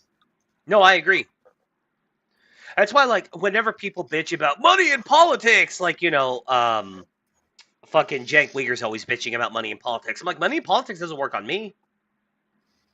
Like, it doesn't. Because I read, and, I pay attention, and I vote my conscience. If everybody just kind of thought of it that way, like, money in politics doesn't have an effect on me. Like, I know who to vote for and who not to vote for. Like, I know who, like, look, I don't live in Thomas Massey's district, but as much as I don't like him, I probably would still vote for Thomas Massey. Because even though I vehemently disagree with him on a lot of the Trump stuff, at the end of the day, he does align with... He's probably the closest to, like, what your values are. Yeah, and, like, in the midterms coming up in 2026, I'm going to vote for Rand Paul again. And so it's just like, I'm not, like, I would never vote for Mitch McConnell. I never voted for Mitch McConnell, not once. And, I mean, he's not running for re-election. But still, that's my point. Is, money in politics doesn't affect me because I fucking read. So, all the AIPAC psyops, but then they'll usually say that, like, well, AIPAC controls the media, or Jews control the media on behalf of AIPAC, blah, blah, blah, blah, blah. You know all the old fucking adages. Yeah, yeah. But listen to this. Listen to what he says here. I think this is fucking hilarious. So blame them. Yes, Konstantin, why are you an Israeli? Why are you constantly running cover for them? Because, bro. I mean, okay. Dude. Konstantin Kisin is Jewish, but... Are we... Have we gone back to, like, fucking 2005 fucking, anime news network fucking forum debates? Like, this is just fucking sad. Well, I mean, this is how I know that Dave Smith fucking, like, he's on that fucking, like, because that's a common thing that I run into on X all the time, is like, oh, you must be Jewish. Which, it's funny because it's a Jew arguing with another Jew and then asking that other Jew, are you Israeli? It's like, this is just. And that the only reason why they can't just is because, like, if it was like, if they weren't both Jewish, that would be like, what, are you Jewish? Because you can't, like, defend Israel, or you can't say anything good about Israel without automatically being accused of being Jewish or being a, like, psyop goy, like, Yep. It's because Dave Smith does not know how to argue outside of the internet. Dave Smith is a internet libertarian, and he's retarded. So that's all he's got going for him. I believe in speaking the truth and being honest instead of dragging in stuff that's irrelevant. No. It's not irrelevant at all. What are you talking about? Yes, my government is criminally responsible for the wars that they launched. And the Israeli government is also responsible for constantly trying to lure my government into more wars. That's what I'm standing up against right now. So the American government is so gullible that they just go around invading countries on the say-so of Israel. Again, what a straw man, dude. That is not a straw man, Dave Smith. That's literally what you're saying, you fuck. I don't think he knows what straw manning is. This is what I'm saying. Dave Smith is retarded. I don't think he knows what a straw man is. Like, he's actually a child. It's ridiculous. And he's so angry. It's funny. Like, Konstantin is just like, no, I'm not going to take the bait. I'm not going to. We're not. You know, I'm not going to sink to your level. I'm not going to soy out like you are. Benjamin Netanyahu Like, I mean, came to. Isn't that like, fucking like, this just might be being retarded, but like, that's literally what he's saying. It is literally what Ain't he's it? saying. Yeah. Yeah, it's that we get influenced by Israel and we always go and fight wars on Israel's behalf. All because in 2002, Benjamin Netanyahu, who wasn't even prime minister at the time, Ariel Sharon was, but came and testified before Congress. Ariel Sharon. No. Sharon wasn't prime minister in 2002. I thought he was. Was he? I think it was still Ehud Barak. Well, wait, how long did Sharon serve for? I know he was. I mean, obviously. Let me see. Ariel Sharon. When was he prime minister? Oh yeah, he was 2001 to 2006. No, you're yeah, right. that's what I thought. It's right. like the last thing he did in office was give Gaza to the Palestinians and say, "Fine, it's all yours." Yeah. Dude, that's so shameful of me because Ariel Sharon is one of my personal heroes. Anyway, But like, yes, no, you're right. yeah, okay, but he was still, even though he wasn't prime minister, he was still part of the government, and he was over here lobbying, and he did say, he had said that, like, yes. Yeah, I think he was a finance minister at the time. But he, so he did come over here, and he's all like, yeah, Gaddafi's got to go, Hussein's got to go,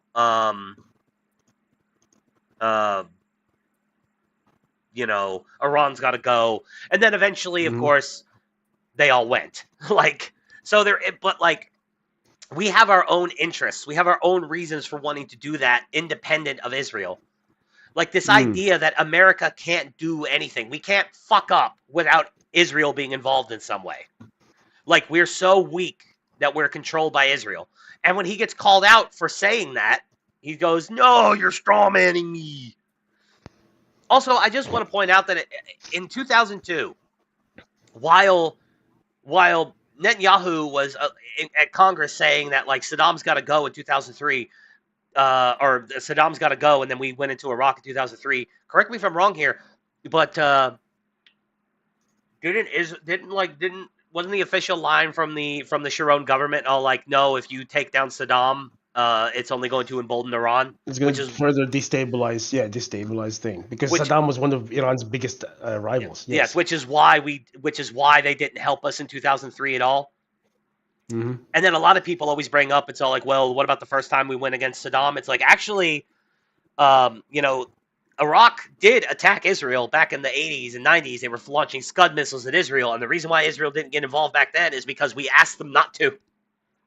Because we said, hey, we have to use a coalition of, Arab Muslim allies in the region. And they're not going to be happy if we're working with you. So sit this one out. We got your back. And Israel was like, okay, we will not attack Iraq. Fine. And so, we told them not to, and then they didn't do it. So how are they in the driver's seat? America in 2002 and testified before Congress that the U.S. should overthrow Saddam Hussein, Muammar Gaddafi, and the Iranian regime. This isn't a secret. He's advocating that we fight more wars. And I'm telling you that this war, which we do not need to fight, which is not in our interest, has the potential to be devastating to our country, let alone the region. What is the moral relativism in any of that? I'm not saying the Iranians are good people. One side wants to wipe the other one from the map. The other side wants not to have people who want to do that in charge of that country. But that's Pierce, the difference. But Pierce, do you not get my? Let me just see, Pierce. Do you get my point here? Oh fuck, I'm losing. Let me ask the referee for help. Because this is the one thing that the pro-Iran side never addresses when you bring it up. Iranian rhetoric from the Ayatollahs and and a lot of the people on the ground, whenever they have, the big rallies and stuff, death to Israel, death to America. The reason why when you bring that up, they can't engage with it is because they have to admit that that's what they say. Okay, Iran is not a friend to the United States of America, and they're certainly not a friend to Israel. They never have been. Nope. So this idea that it's all like, oh, unprovoked, Israel's completely unprovoked. On what fucking planet are we was Israel unprovoked? Take America completely out of the equation. Pretend America is isolationist again and we have nothing going on over there. It's just Israel by itself, okay? But everything else is the same. They're still backing Hamas. They're still backing Hezbollah. They're still backing the IJ. They're still backing the Houthis. And all four of these organizations are still blowing shit up in Israel. All the while, the Ayatollahs are saying death to Israel. On what planet is that not provocation?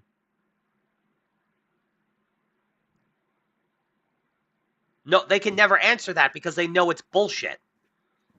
Israel was 100% provoked.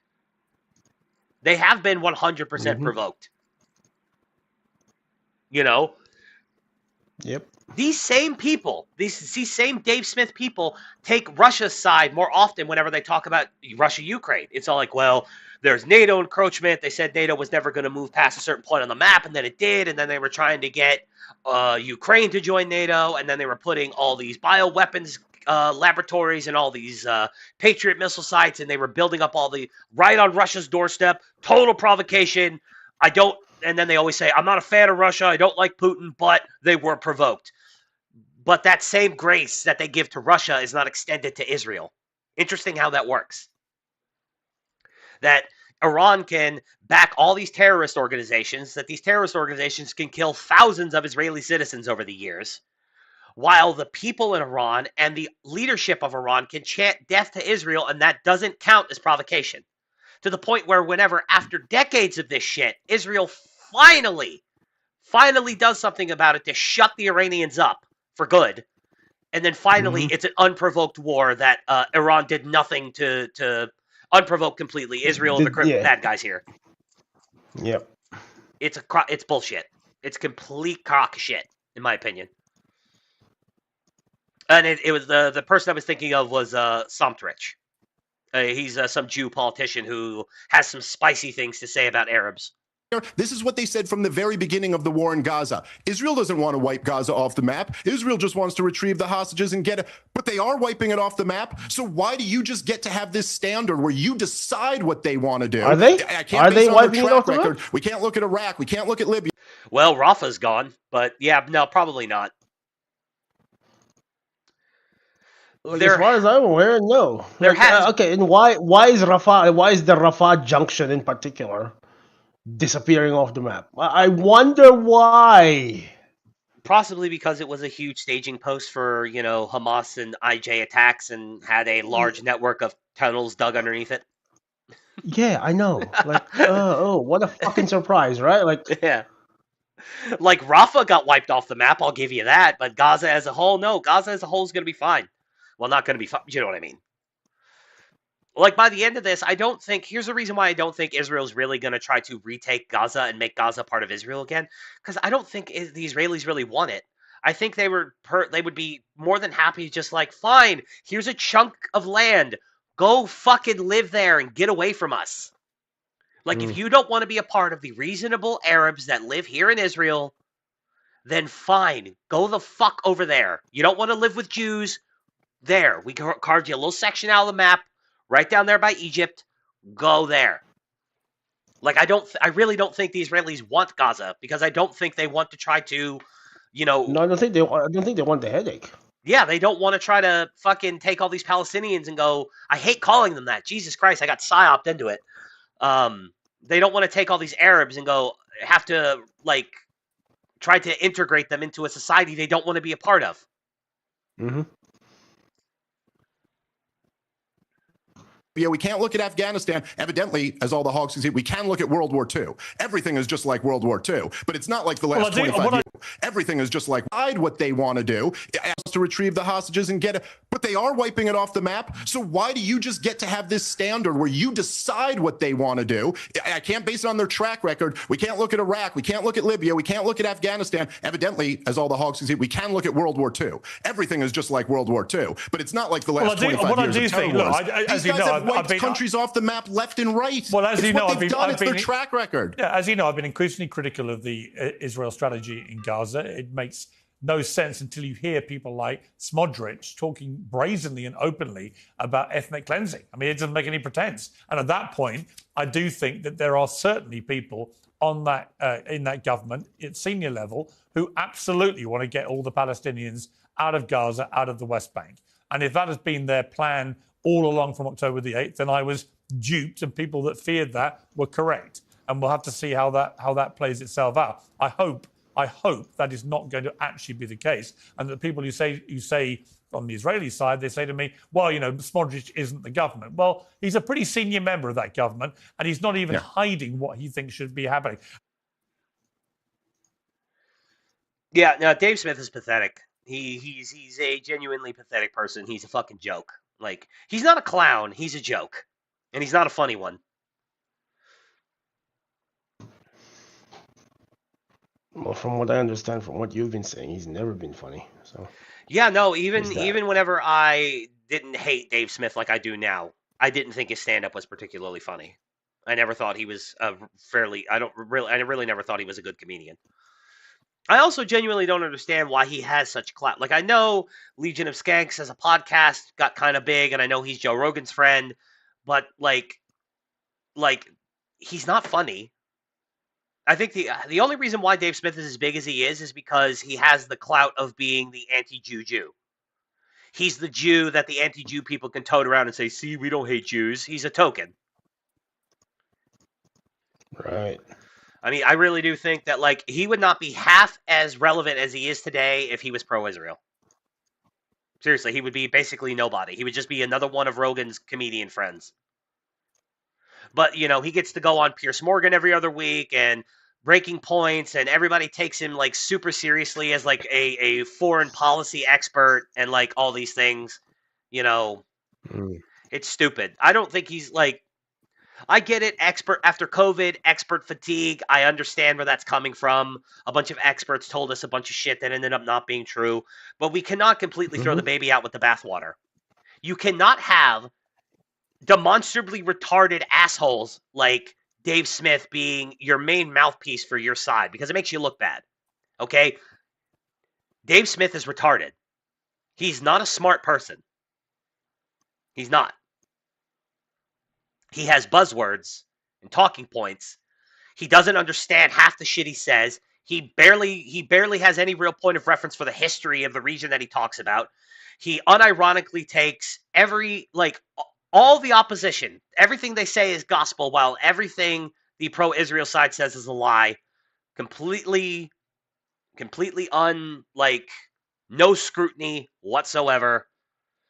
It's demonstrable how fucking retarded this man is, and I wish people would stop taking him so seriously.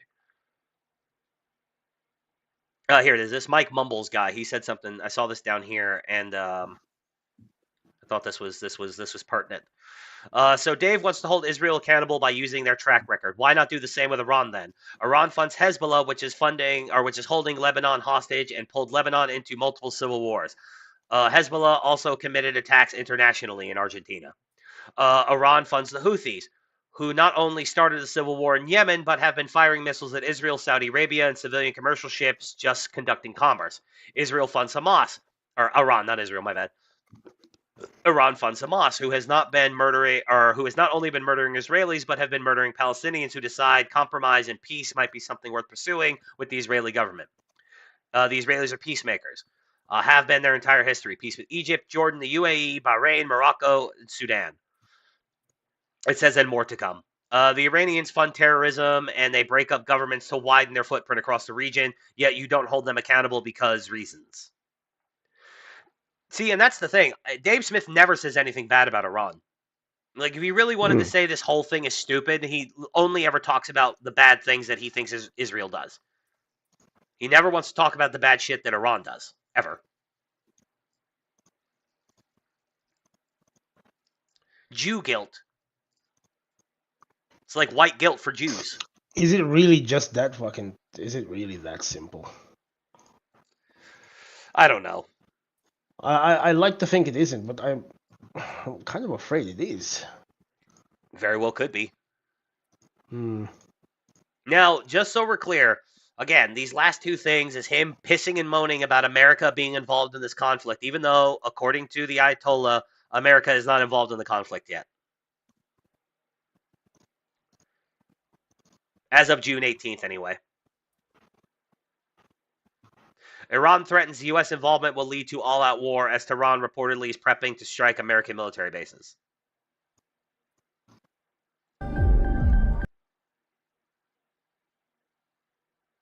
Yeah, this was just Trump at the G7 summit. Iran bluntly threatened the United States on Wednesday that any involvement in the conflict with Israel would trigger an all-out war, as Tehran reportedly started prepping missiles for retaliatory strikes against American bases. I have a question, Liar. If according to the Iranians, America hasn't entered the conflict at all yet, then Who am I going to believe? Yeah, what has America done wrong? Well, let's just take them at their word. Let's take them at their word. If America has not got us in, if America is not in the war, then what have we done wrong other than not stop the Israelis from doing this? I don't know. Exist, I guess. Fucking according to Dave Smith, probably. Yeah, we're the great Satan. We're the evil empire. You know, I'm just saying. Mm-hmm. This is one of the problems that I have with libertarians. Is at the end of the day, most of them, not all of them, hashtag not all, maybe not even most. I probably shouldn't say most, but a large portion of them think like Dave Smith does and genuinely seem to hate this country and blames it for all the evil in the world. They either blame us or Israel. And then they say that America is infiltrated and controlled by Israel. So, it's ridiculous. It's like, America's so fucking bad. Why don't you leave, dude? Go live somewhere else. Like, I've heard Dave Smith say some dumb shit. Like, Dave Smith is an open borders libertarian. Now, somebody told me I was wrong about this. Yeah, and I know that. Yeah, That's the one thing that that's the main thing that really turned me off of him, actually. Well, some person actually, a person once tried to tell me I was dead wrong about that he's not an open borders libertarian, and he shared a debate that he did where he said, where literally what he said was, because we have a welfare state, we can't have open borders right now, but if we didn't have a welfare state, then we wouldn't need borders. I'm sorry. That means you're an open borders libertarian, dude. Just because you're smart enough to know that we can't have open borders and a welfare state at the same time, but your core idea is that borders shouldn't exist, meaning you're an open borders libertarian. Yep, you're for it. And as far as I'm concerned, open borders libertarians are the worst libertarians. You're ANCAPs. ANCAPs are, of the retarded people in the Libertarian Party, the ANCAPs are the worst. The absolute worst. It's also, the ANCAPs are always also the people usually who say, what even is the age of consent, bro? And if the child porn already exists, then maybe we should, that kind of stuff. We can have meth labs, dog. We should just be allowed to cook meth. We can do it ethically. Okay, you people are retarded. There's a reason why nobody takes your political movement seriously, and it's because of the ANCAPs in your movement. Okay, enough ranting. Face the wall. Yeah, no, seriously, whenever ANCAPs start talking about, age of consent laws are stupid, I'm just all like, ooh, Jesus Christ. And the fact that you, oh my God. The fact that you would even say that, I get it. No government laws are stupid. Small government laws are dumb. I get it. But, we do have to have some laws on the books. And I think age of consent laws are probably okay. Look, probably the ones that should be kept around. Even if I'm willing to engage with the idea that, do I think a 16-year-old person can consent to sex? Of course I do. Yes, I do think they could. Mentally, they know the risks. They are fully aware of what's going on. Sure. Do I still think that the age of consent law should be set to 18? Yes.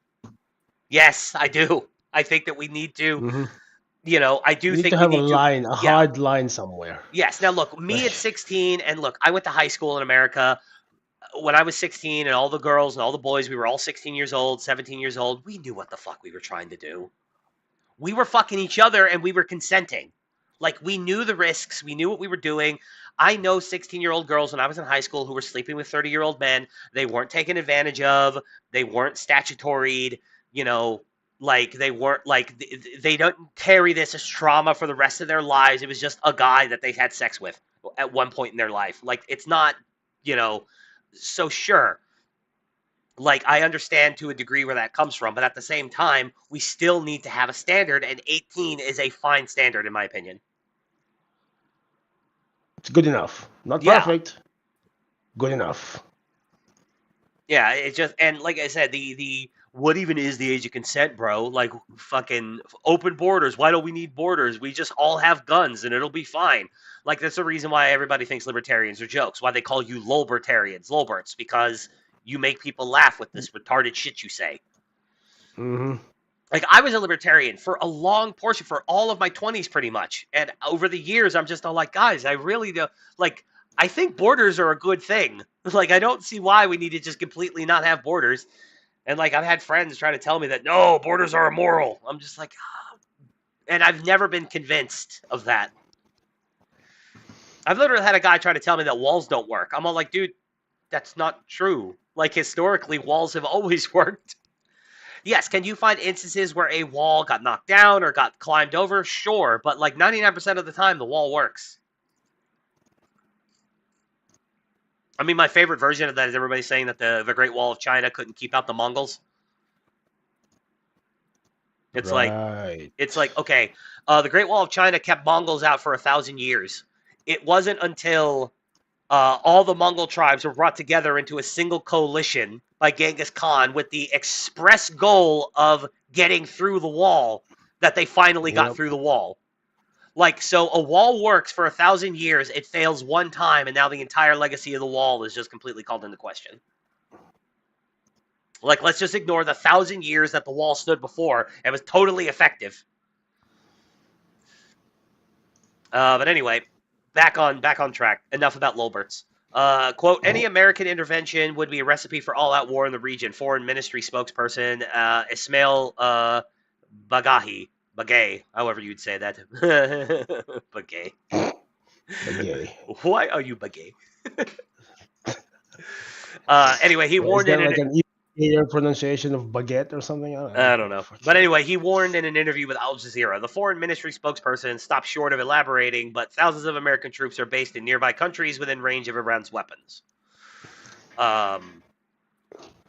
See, another thing, I think Iran, for as stupid as they act, I think they also are smart enough to know that, like, considering how badly Israel's kicking their ass, the last thing they want to do is provoke Americans to get them involved directly. Because then it really is over. We don't even have to put a boot on the ground. All we have to do is send in the F-22s and some drones, blow the shit out of some stuff, give weapons to the Kurds, and it'll take care of itself. Like, we don't have to put any boots on the ground.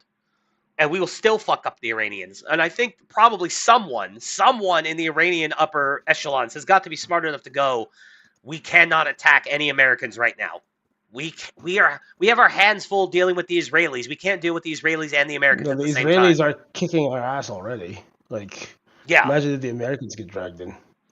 Yeah, it's like right now the Americans are content with just blowing up our drones and our missiles that we send at Israel. Do not push this button. Hopefully someone in the inner circle of the Iranian government is smart enough to be saying that to the Ayatollah and the Prime Minister. But yeah, but again, the whole point of why I brought this up was to say that we are not in the war. So this idea that like Trump has betrayed the base, how? We're not involved. Not yet. He tried to make a peace deal happen. Peace negotiations fell through, so Israel attacked. Like, Israel was going to attack in late last year, and we made them stop. And we made them stop again. And then we put a 60-day deadline on it. At the end of that 60 days, we said, okay, we tried. We tried to be the peacemaker, and Iran didn't want to play ball. So, and again, this just proves Israel does what we say, not the other way around. We told Israel, no, you're not attacking Iran yet. But we wanna. I don't care. I'm going to go make a deal. And then Iran is like, fuck you. I don't want your deal. Any deal you make with me involves with me getting a nuke. With me getting a nuke and me being able to close the Strait of Hormuz anytime I want to. Ever. For any reason. Fuck you then. Okay, it's like, look, the Israelis aren't going to go for that. I don't give a fuck what the Jews say. Fuck them. All right, I'm done here. I'm going home. I'm going home. Whatever happens, happens. I wash my hands of it. And then look what happened.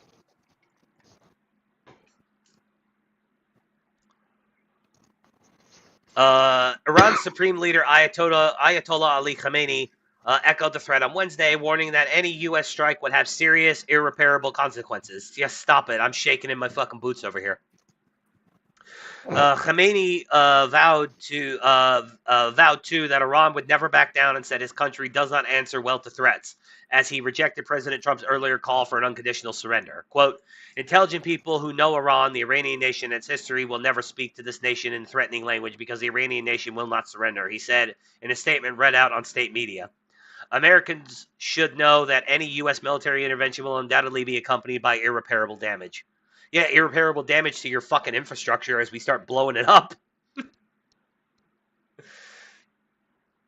Iran's spat of menacing remarks came after American officials told the New York Times that Tehran had already started preparing missiles to strike U.S. bases in the Middle East if they joined the war, starting with those in Iraq. Shocking absolutely nobody.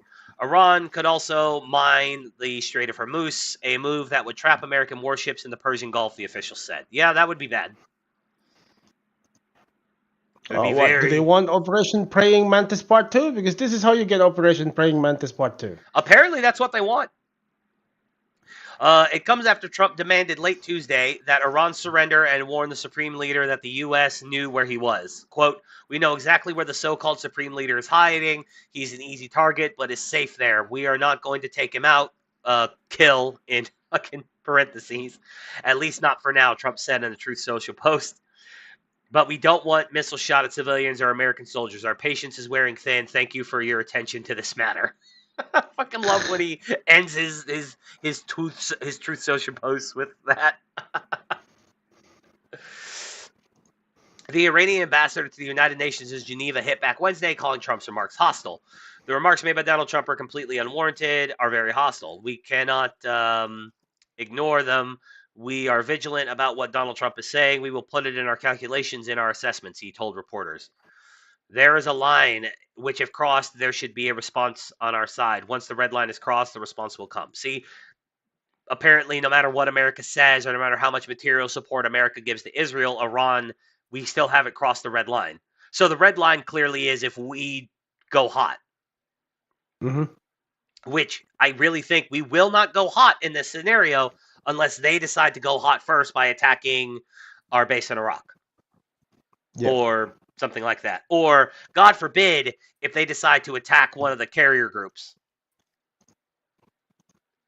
That would be... Oh, dude. That would be real bad. Yeah, but that would be real bad for who? Oh, that would be real bad for Iran.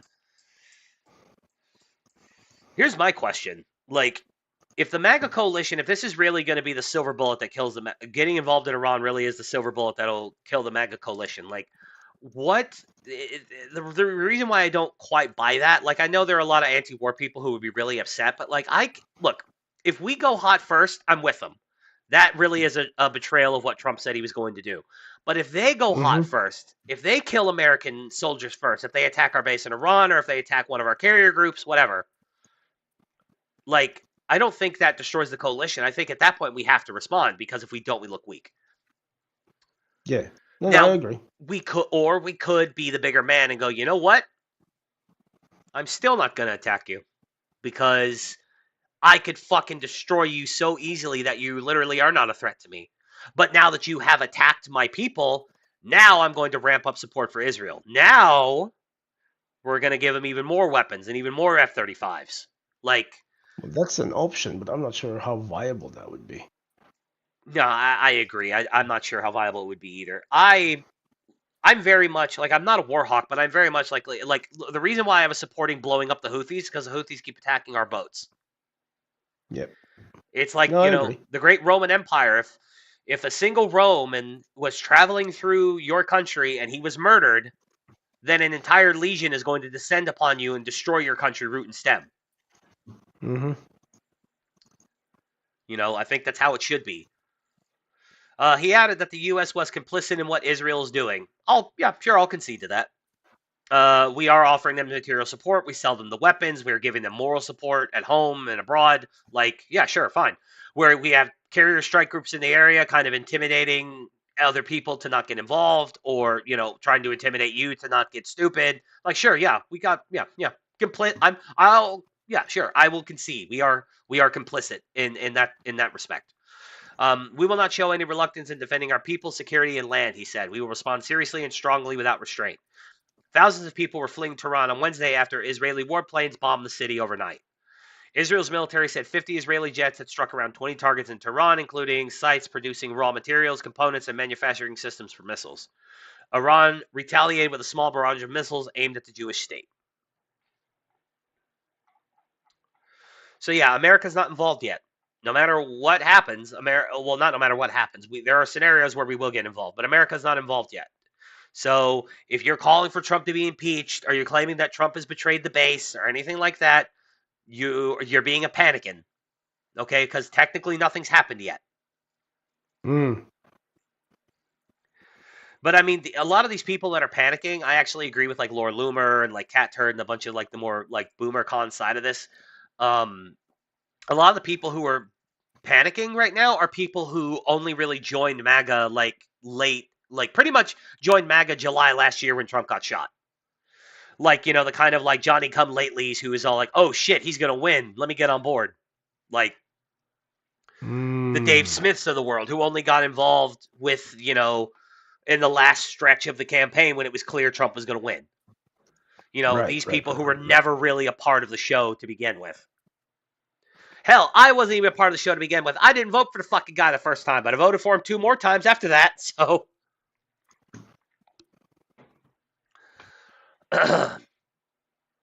So let's get off. MAGA is not going anywhere. I don't think the coalition. We are in a scenario where the moves that Trump makes over the next few weeks could potentially fracture the coalition, but I don't think he's stupid enough. He's one of the most reactive presidents of all time in that he sees what the base wants and he tends to try to give them what they want, just if for nothing else than his own desire to be loved. And I think he sees that the majority of the people do not want us involved in this war outside of the involvement that we currently have. Yeah. So I think he will keep us at arm's length, basically just playing referee like we are currently. So interesting. A report came out that this is tangentially related because, a lot of like the Nick Fuenteses and Jackson Hinkles and all these people of the world. A report came out recently that showed interesting patterns in their engagement on social media websites that leads people to believe that they really are bot farming. Now, this is not set in stone. This is just a report. It's speculative, but it's not like completely empty nothingness. Like they studied the time in which like a lot of people joined X and what a lot of these accounts that have joined since then, what they've done, they act like bots. They automatically share and reply to everything these guys do within seconds of it happening, within seconds of it being posted. They post almost nothing of their own. And when they do, it's usually to just call something a false flag or to repeat what Fuentes or Hinkle or one of these other people have said. Bot behavior. Bot behavior. And then the fact that, like, the sheer number of people who joined just because, or who joined within a certain amount of time. Right. But anyway, shout out to Sarah Fields. She's a reporter. She's pretty good. I like her. Hot redhead. Unfortunately, she's married. So, or fortunately, actually, let me take that back. Is good. Get married and have babies. Save the. We need a secure future for white children and all that. But, but no, it's no. Sarah Fields is good. She's good. She's good people. I like Sarah.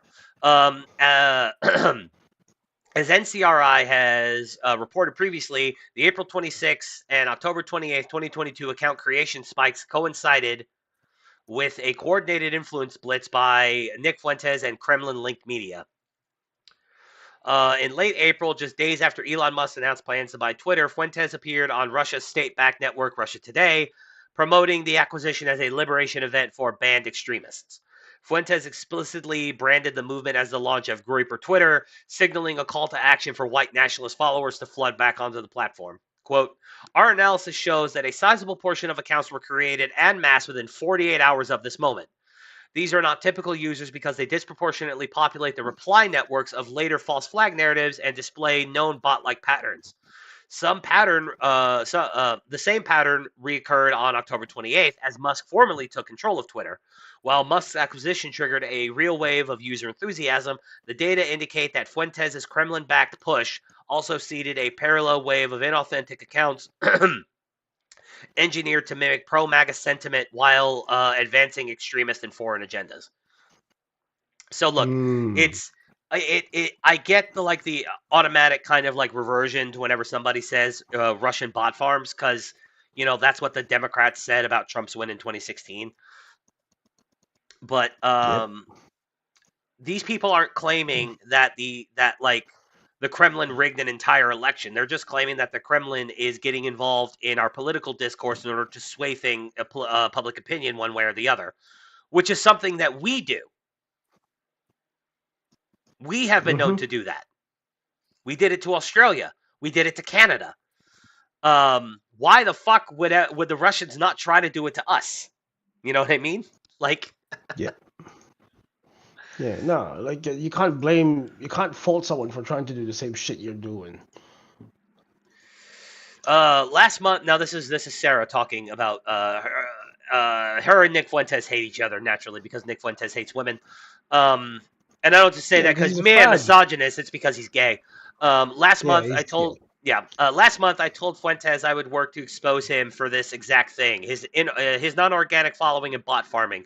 Then one of his unhinged followers threatened to rape me, dismember me, and kill my unborn child. I was doxxed. My church was doxxed. And then the groypers tried to go after my husband. Fuentes knew what was happening, and he laughed about it on his show, then blocked me. It was an ordeal of having to hire security, being escorted everywhere, and having groceries and all goods delivered. So when I tell you this feels good to be right, it really, really does. By the way, this isn't her making shit up. All this shit happened. She accused Fuentes of bot farming. He called her a stupid bitch. The groypers went crazy. Now, I don't necessarily think that you can blame Nick Fuentes for every single bad thing that the groypers do, but the groypers dox people. The groypers have been doxing people for a long time. Gay ops is one of the things that groypers love to do. They also love to threaten to rape people. They haven't just done it to Sarah. They've done it to a bunch of women. All this is a consistent pattern of behavior by the groypers. They've always done stuff like this. Anyway, here's pages from the report. Network analysis flagged 24% of false flag participants as inauthentic, including clusters of bot accounts created on April 26 and October 28, 2022, suggesting long-term pre-positioning of influence operations. I already read this part because the thing that's highlighted here is the stuff that she quoted.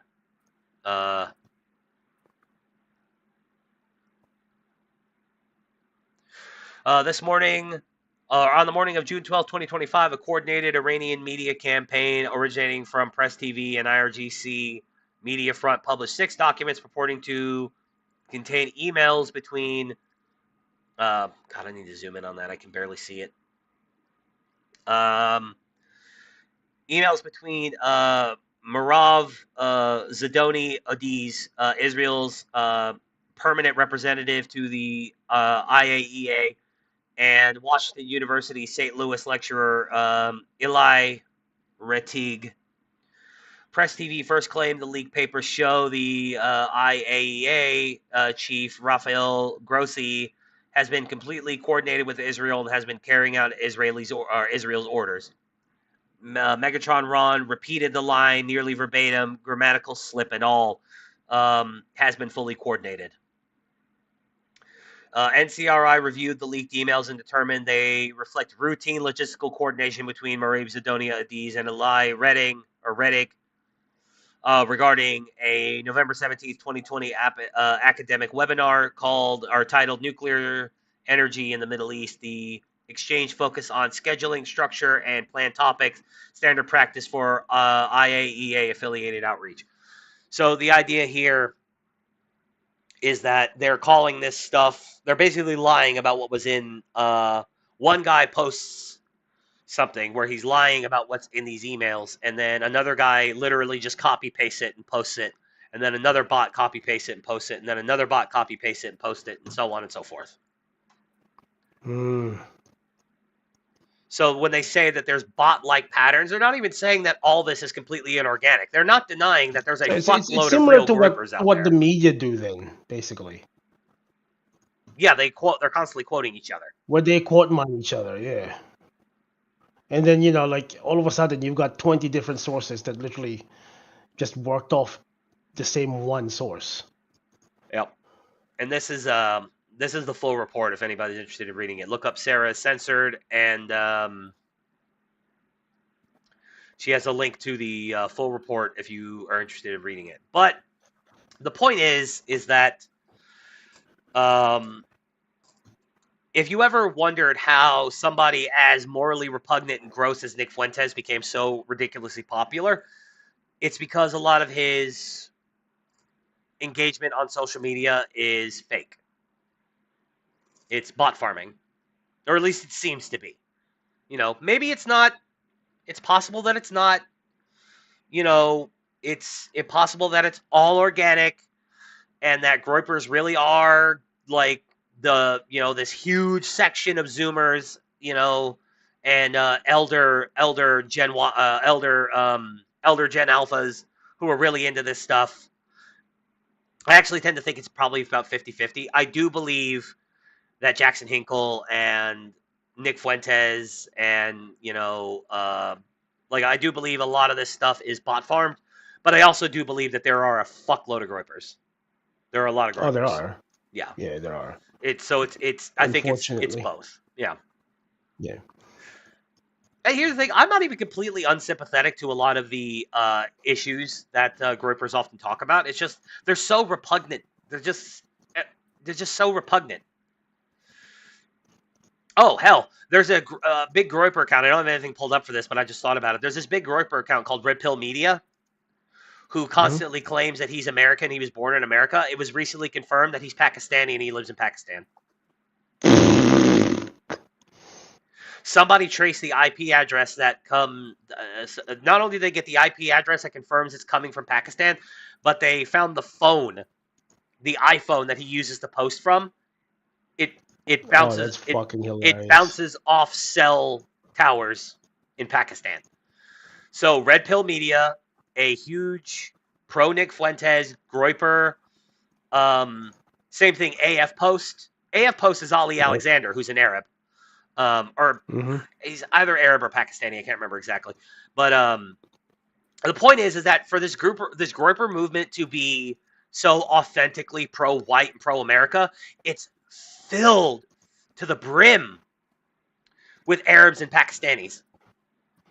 And then Fuentes himself is Mexican, so... A gay Mexican, no less. Well, I'm just saying, every single time he talks about white people, I'm just all like, nigga, your name's Fuentes. Like, I get it, you're descended from Spaniard Mexicans, which means European, sure, but, like, still, you're Mexican. Like, don't sit here and talk to me about race mixing. Fuck, we all know you're never going to race mix, because that implies that you're ever actually going to have sex with a woman. Yep. So, let's we got two good news stories, but first, one last thing. I added this to the show at the last second, right before I went live. So the guy, Vance Bolter, who killed the Democrats who voted with the Republicans to kick illegals in Minnesota off of Medicare or Medicaid. And that they're claiming is they're claiming is MAGA, and they're claiming is like a huge Republican. He's not, by the way.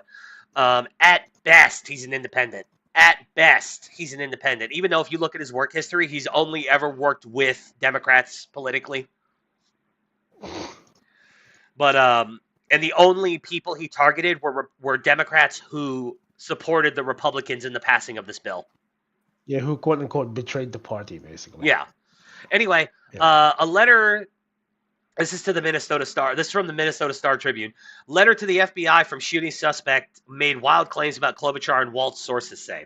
People with direct knowledge of a letter Vance Bolter Oh, fuck off. Oh, God, I hate when they do this. I read the story earlier. Yeah, Fuck. just sign in to read this shit. Yep. Like, I didn't read the whole story earlier. I skimmed it. But, Yeah. fuck. But it was available. Yeah. Yep. In a rambling conspiratorial letter addressed to the FBI, alleged assassin Vance Bolter claimed Governor Tim Walz instructed him to kill U.S. Senator Amy Klobuchar so that Walz could run for the U.S. Senate, according to two people familiar with the contents of the letter. Oh, look at that. Chicago Mafia style politics. The letter now. I wonder where they learned that from. Vance Bolter is clearly a crazy person. So, like, I'm not 100% certain that, like, look, I don't like Tim Walz either, but I'm not gonna, automatically assume that he literally hired an assassin to kill, his political I don't rivals. care. It's funny. It is very funny. The letter is the clearest evidence yet of. The letter is the clearest evidence yet of Bolter's mindset after the targeted violence against Minnesota politicians last week. It is incoherent, 1.5 pages long, confusing, and hard to read, according to two people familiar with the letter's contents. It includes Bolter alleging that he's been trained by the U.S. military off the books, and that Walz, who is not running for Senate, has asked him to kill Klobuchar and others. Asked to comment about the letter, Hennepin County Attorney spokesperson Daniel Borger Poping. God damn, dude. What kind of scando bullshit? Poping. What the fuck? What kind of scando fucking bullshit last name is that? Just call him Borgar Popping. That's the best, yeah. Yeah, Daniel. He definitely moved to the right place. Yeah, like I don't even know like what kind of fucking Nordic bullshit is that? Borgar Popping. That's his name now. Borgar Popping. Borgar. Fucking Jesus Christ! I just remembered. It just popped in my head. Remember when the Wagner guys on the March on Moscow stopped at McDonald's? Yep. Hey Vasily, I'm going to go to McDonald's. Do you want anything? Give me a double Big Mac, please. I want Borgar. Borgar, please. Borgar and fries. And I want Shamrock Shake. But Vasily, it is not St. Patty's Day. They do not have Shamrock Shakes. Bullshit! I thought this was America. Wait. No, we are in Russia, you fucking idiot.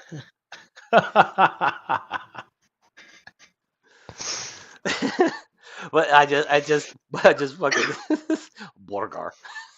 Borgar. I want Borgar, please. Borgar in large fry. In Coca-Cola. It is incoherent. I just imagine that you're marching on Moscow. You think you're gonna kill Putin, and you stop and just are like, well, we are here. Let's go to McDonald's. It's right over there. I'm hungry. I'm going to go get Big Mac. Burger. I want fillet of fish. Have you ever had the fillet of fish? Yeah, it's not bad. Yeah, it's not bad. I don't know. Maybe, well, because here's the thing. I don't know, because, like if I ever come to Australia, I'm going to have to, hit all the fast food places because it'll be the first foreign country I've ever been to. And I always hear about how fast food, McDonald's in Australia, is supposed to be way different than McDonald's in America. The menu's the same, but, the food is different. Menu's the same, but the sizes are smaller. And the burger patties are different. So I imagine that your fillet of fish and my fillet of fish are probably pretty different. Mm-hmm. I wonder, is the fillet of fish in Australia, is it cod? Because that's what it is here in the States. It's cod. I'm not sure what it is. All I know is that it's a small square patty. Oh, well, then maybe it's the same. Maybe you guys get the same shit. Maybe just the burger patties are different. But you guys get the same fish and the same chicken. Possibly. Yeah, but anyway, ask the comment about the letter. Hennepin County. Oh yeah, Daniel Burger Popping. Said the office cannot comment on an open investigation, but due to the seriousness of the allegations it contains, we will state only that we have seen no evidence that the allegations regarding Governor Walz are based in fact. Walz's spokesman, Teddy Sean, said in a statement Friday afternoon that this tragedy continues to Fucking Teddy Sean. Yeah, That sounds like some. TCHANN. That sounds like some fucking failed rapper's name, dude. I'm gonna be honest with you. Yeah, I could see that. Yeah. Anyway, quote: "This tragedy continues to be deeply disturbing for all Boy, Minnesotans." Teddy Sean launching his new SoundCloud album. Oh, look, I could just keep refreshing and scrolling down. Based. What the fuck? Governor Walz is grateful to law enforcement who apprehended the shooter, and he's grateful to the prosecutors who will ensure justice is swiftly served. Okay, so this is the thing. People saying that he's not right wing, or that he's a right winger, that he's MAGA and everything.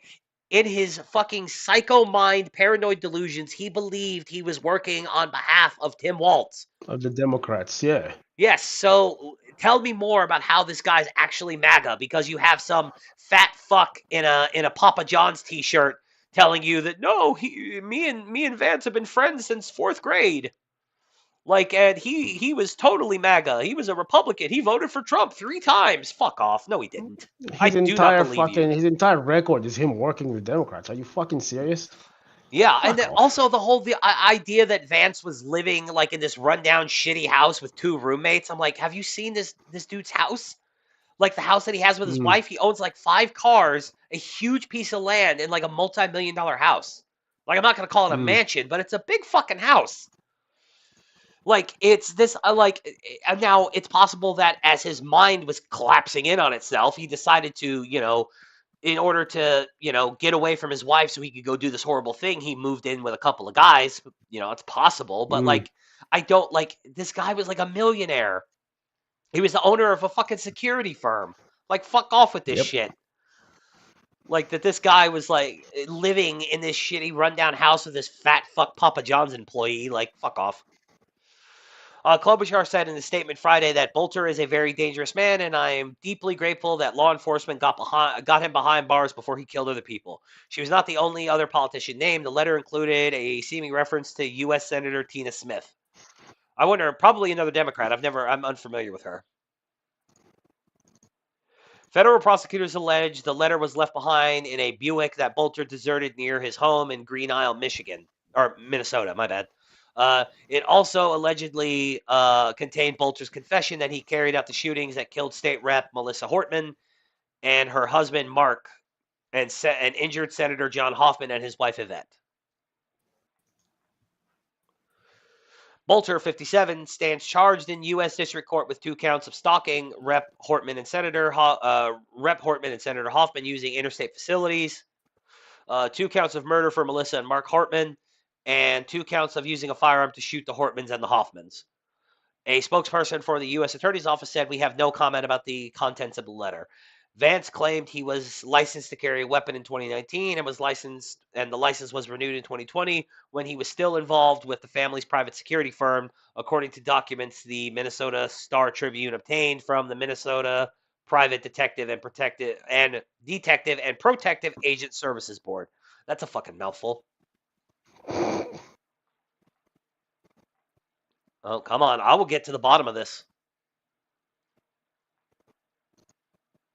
Along with his federal charges, Bolter is charged with 2 counts of second-degree murder and 2 counts of attempted second-degree murder in Hennepin County District Court. Hennepin County Attorney Mark Moriarty, finally, a fucking Irish last name. Mark Moriarty has said her office will seek first-degree murder charges against Bolter. So, yeah. Vance Bolter was not a Republican.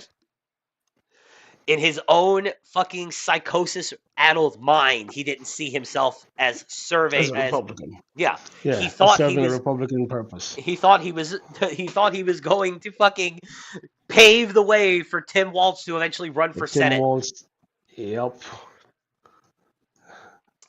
Glorious Timmy Boy's comeback, I guess. Another thing that happened recently that kind of triggered the idea that the MAGA coalition is going to break apart is Trump started to seemingly walk back mass deportations.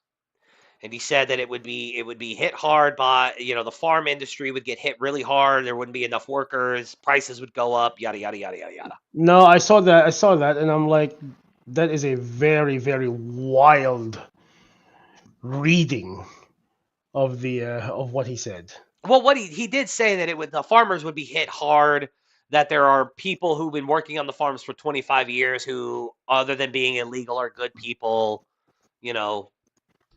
Yeah, but I still think that's like a wild reading of what he said. Oh, shit, I have this backwards. Anyway, put here, out let me... a statement today about farmers. Our farmers are being hurt badly by, you know, they have very good workers. They've worked for them for 20 years. They're not citizens, but they've turned out to be, you know, great. And we're going to have to do something about that. We can't take farmers and take all their people and send them back because they don't have maybe what they're supposed to have, maybe not.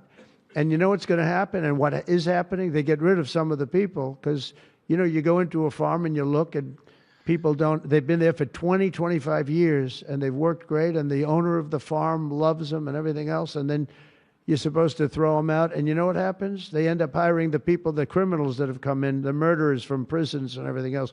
So we're going to have an order on that pretty soon, I think. We can't do that to our farmers and leisure too, hotels. We're going to have to use a lot of common sense on that. I could see to the degree, I think I see what you mean in the idea that, like, you know, Trump is not saying that these what he said is like, he's not saying that the illegals are a thing. Like, they still need to get them out. But we need to prioritize criminals first, like actual criminals, murderers, gang members, these sorts of things. Mm-hmm. And then that can, you know. Yeah. But here's the thing: despite that, the Trump officials reversed pause on immigration raids targeting farms and hotels. So the base really got mad at him over this. Well, understandably, yes, but because here's one of the things I voted for was mass deportations. That's what I want. Now, to be fair, the term mass deportation, I don't think Trump ever actually said that. He didn't deny it. Like, you know, he knew his base was calling for it. He kind of like used the rhetoric to talk about, we're going to get him out of here. We're going to get him the hell out of here. But so I don't think mass deportations, but he did say we're going to deport a lot of people. But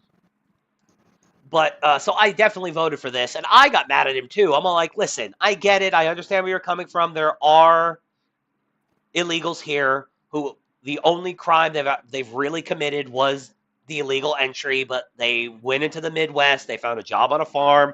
They kept their nose down and they worked, and that's all they did. And I understand. I feel bad for those people. I still want them out, but I do feel bad for them. I'm not, you know, listen, you should have. You know, you should have done it the right way.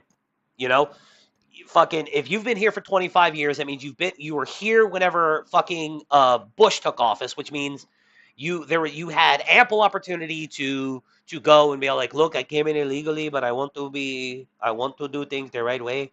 Like, you had 20 years to get that done and you chose not to. So even if you are a good man, sorry, but you got to go. So I was pissed off too. But it seems that because the base got mad at him for it, he turned around and was all like, never mind, raid the farms.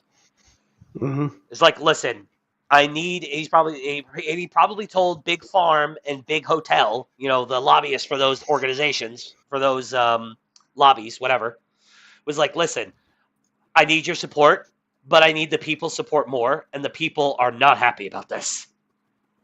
Mm. So shout out to the Independent with their fucking gay pride flag. The Independent seems to be one of the few websites out there that is still doing the June is Pride Month thing, because a lot of websites didn't even bother this year. The tide is turning, my friend. Something I noticed which really makes me sad. One of my recently favorite channels on YouTube, it's called Midwest Safety. Mm-hmm. Yeah, they put the fucking Pride band on their channel. Much sadness. And I'm like, what the fuck? Midwest Safety? What? You're literally a fucking like police body cam thing, and you're putting that fucking gay ass shit on there? Are you serious?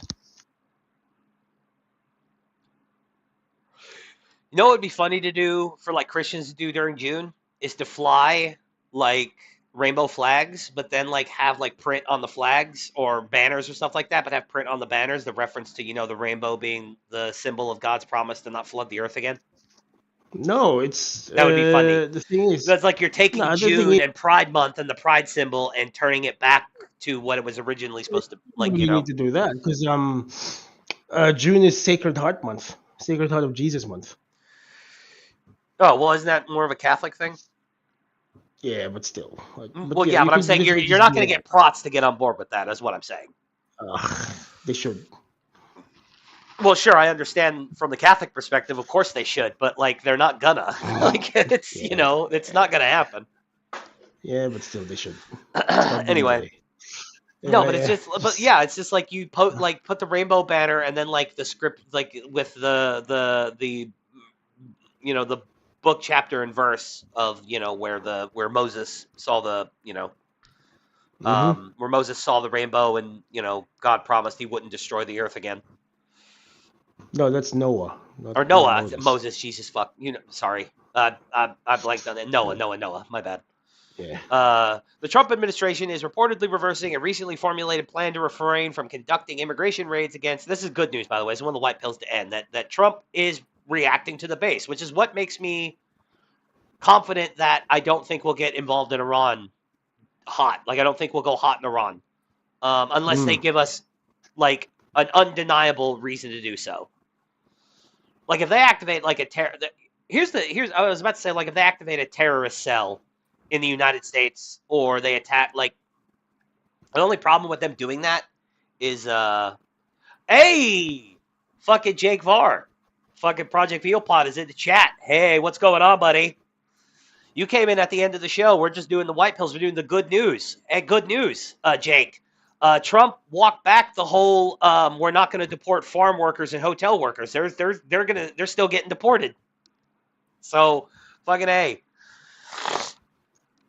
Yeah, I thought that was the case. Is that like it was never like a definitive policy sort of. Well, no, but he talked about that there was a plan to refrain, and he was going to refocus ICE efforts on criminal gangs and things of that nature.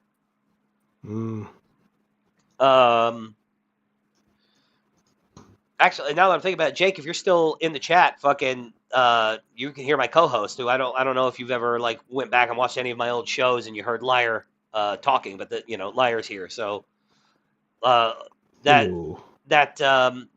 guy I was telling you about, who I go on his streams a lot, yeah, that's Jake, Project Vealpod. That's his show. Okay.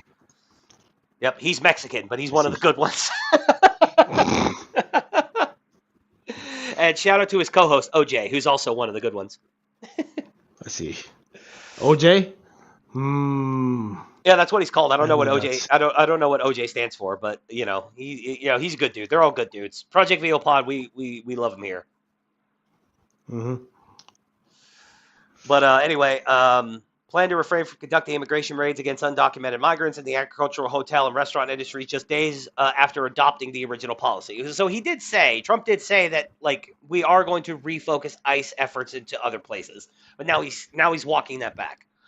The Department of Homeland Security announced the return to raids on such workers on a Monday morning call with representatives from 30 immigration and customs enforcement field offices.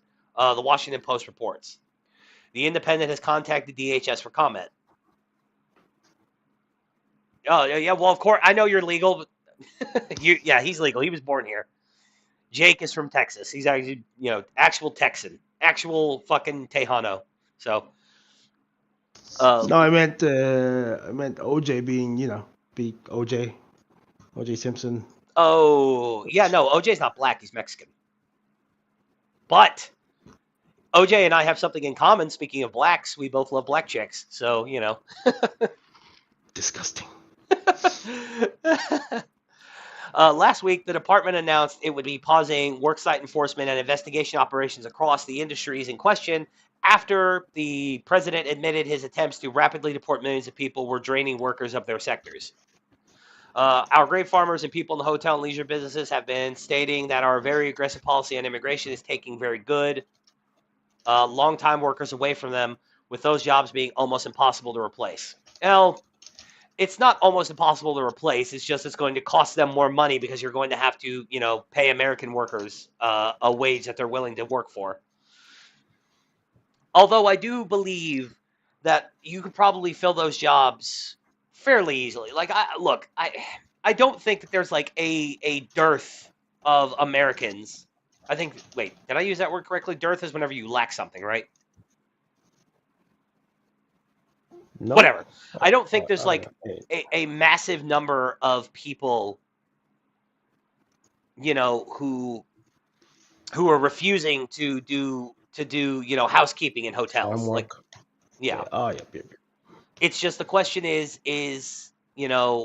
what are they willing to work for? Now, like, and what are Mexicans currently, illegal Mexicans, what are they currently being paid? Are they being paid under minimum wage? Are they being paid under $7.25 an hour to work these farm jobs?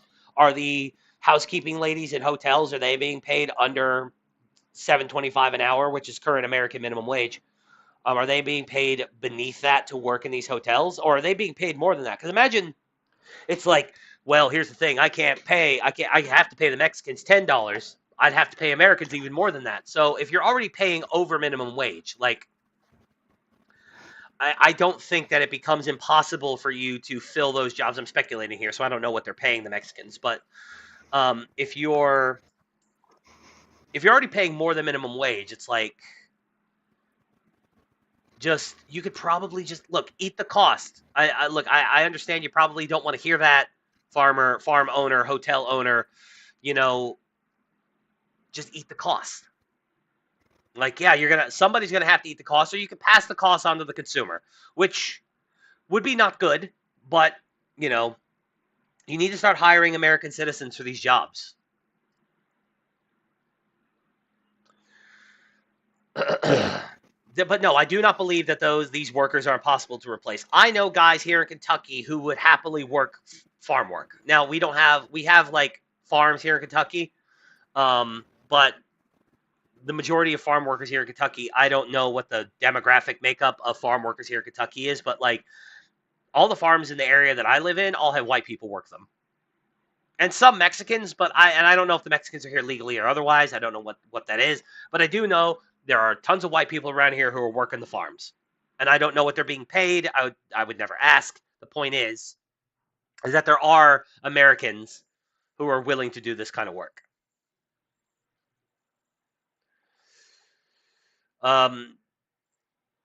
This is not good, he added. We must protect our farmers, but get the criminals out of the USA. Changes are coming. Well, I mean, they're all criminals, Donald. He reinforced the message later that day in remarks to reporters. Our farmers are being hurt badly by, oh, okay, we just watched the video of him saying that. Trump said during a press conference on Thursday, offering rare praise towards undocumented migrants, a group he frequently demonizes as overwhelmingly dangerous, despite data showing the opposite. Shut the fuck up, Independent. The message was at odds with the White House Deputy Chief of Staff Stephen Miller, the architect of much of the administration's immigration policy. Miller has argued for the validity of rapidly deporting all undocumented immigrants, arguing that opposition from Democrats in places such as Los Angeles to raids targeting those without criminal records was tantamount to trying to overthrow the U.S. government. Spicy. The split came as the Trump administration ordered hundreds of Marines and thousands of National Guard troops into L.A. in response to widespread protests against immigration raids there. They weren't protests, they were riots. Let's call a spade a spade. They were throwing rocks. They were looting stores. They were breaking pieces of the sidewalk and chunks off the side of buildings to throw rocks at cops and at cop cars.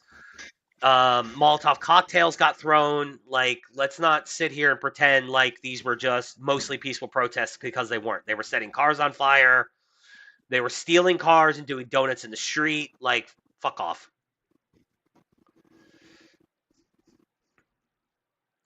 By Sunday, the brief moment of goodwill seemed to evaporate, and the president was once again calling for mass deportation raids across the country, telling ICE agents in a Truth Social post, quote, do all in their power to achieve the very important goal of delivering the single largest mass deportation program in history. Music to my ears. Quote, you don't hear about sanctuary cities in our heartland, the president added, despite having just entertained giving unlawful migrants in rural farming communities a reprieve from deportations earlier this week. Because Trump is the most reactive president when it comes to the will of his base. Same thing happened. He banned bump stocks. His base got really mad at him for it. He never touched guns again. And then whenever, the bump stock ban got overturned, specifically thanks to the 3 judges, well, I mean, all 6 conservative judges voted for it, but but specifically on all 3 of the judges that he appointed voted to overturn it. And normally whenever the Supreme Court does, when anybody does something that Trump doesn't like, he'll call them out. But he didn't say anything about that, now did he? Because he knew that the bump stock ban was a bad call on his part. So he's a very reactive president. He always has been. Trump administration officials, including Miller, have been pushing immigration agents to ramp up the pace of deportations with a goal of 3,000 ICE arrests every day, though the administration has acknowledged it is not yet hitting this target. In the meantime, ICE could reportedly run out of money. Yeah, wasn't Stephen Miller also like complaining about how slow shit is going? Yeah, I believe he did at one point. That if Trump doesn't hit a certain threshold, then like he won't be able to match like Obama's deportations. And Obama deported a fuckload of people. Yeah, but the way that the numbers are counted is kind of retarded too. Well, I am not sure. What do you like? How are the numbers counted? Like, what do you mean? Okay, so let's say they intercept someone at the border. Yeah. And tell them to fuck off. Yep. That counts as a deportation. Sure. Yeah, and the way with the way that Trump's numbers are being calculated right now is there's no one coming to the border, and they're actively looking for people hiding in the country already. That is a lot harder to accomplish than that's true. Standing up at the gate and being like, "Oh, just turn around. We'll count you as a deportation."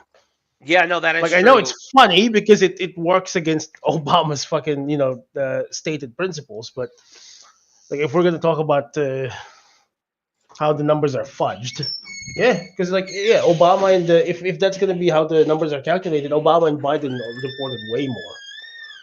But then again, like between the two of them, how many did they let in? So Yeah, no, that's yeah. But anyway, this whole thing, ICE could reportedly run out of money as soon as next month amid the administration's wide-ranging deportation efforts. I don't think ICE is going to run out of fucking money.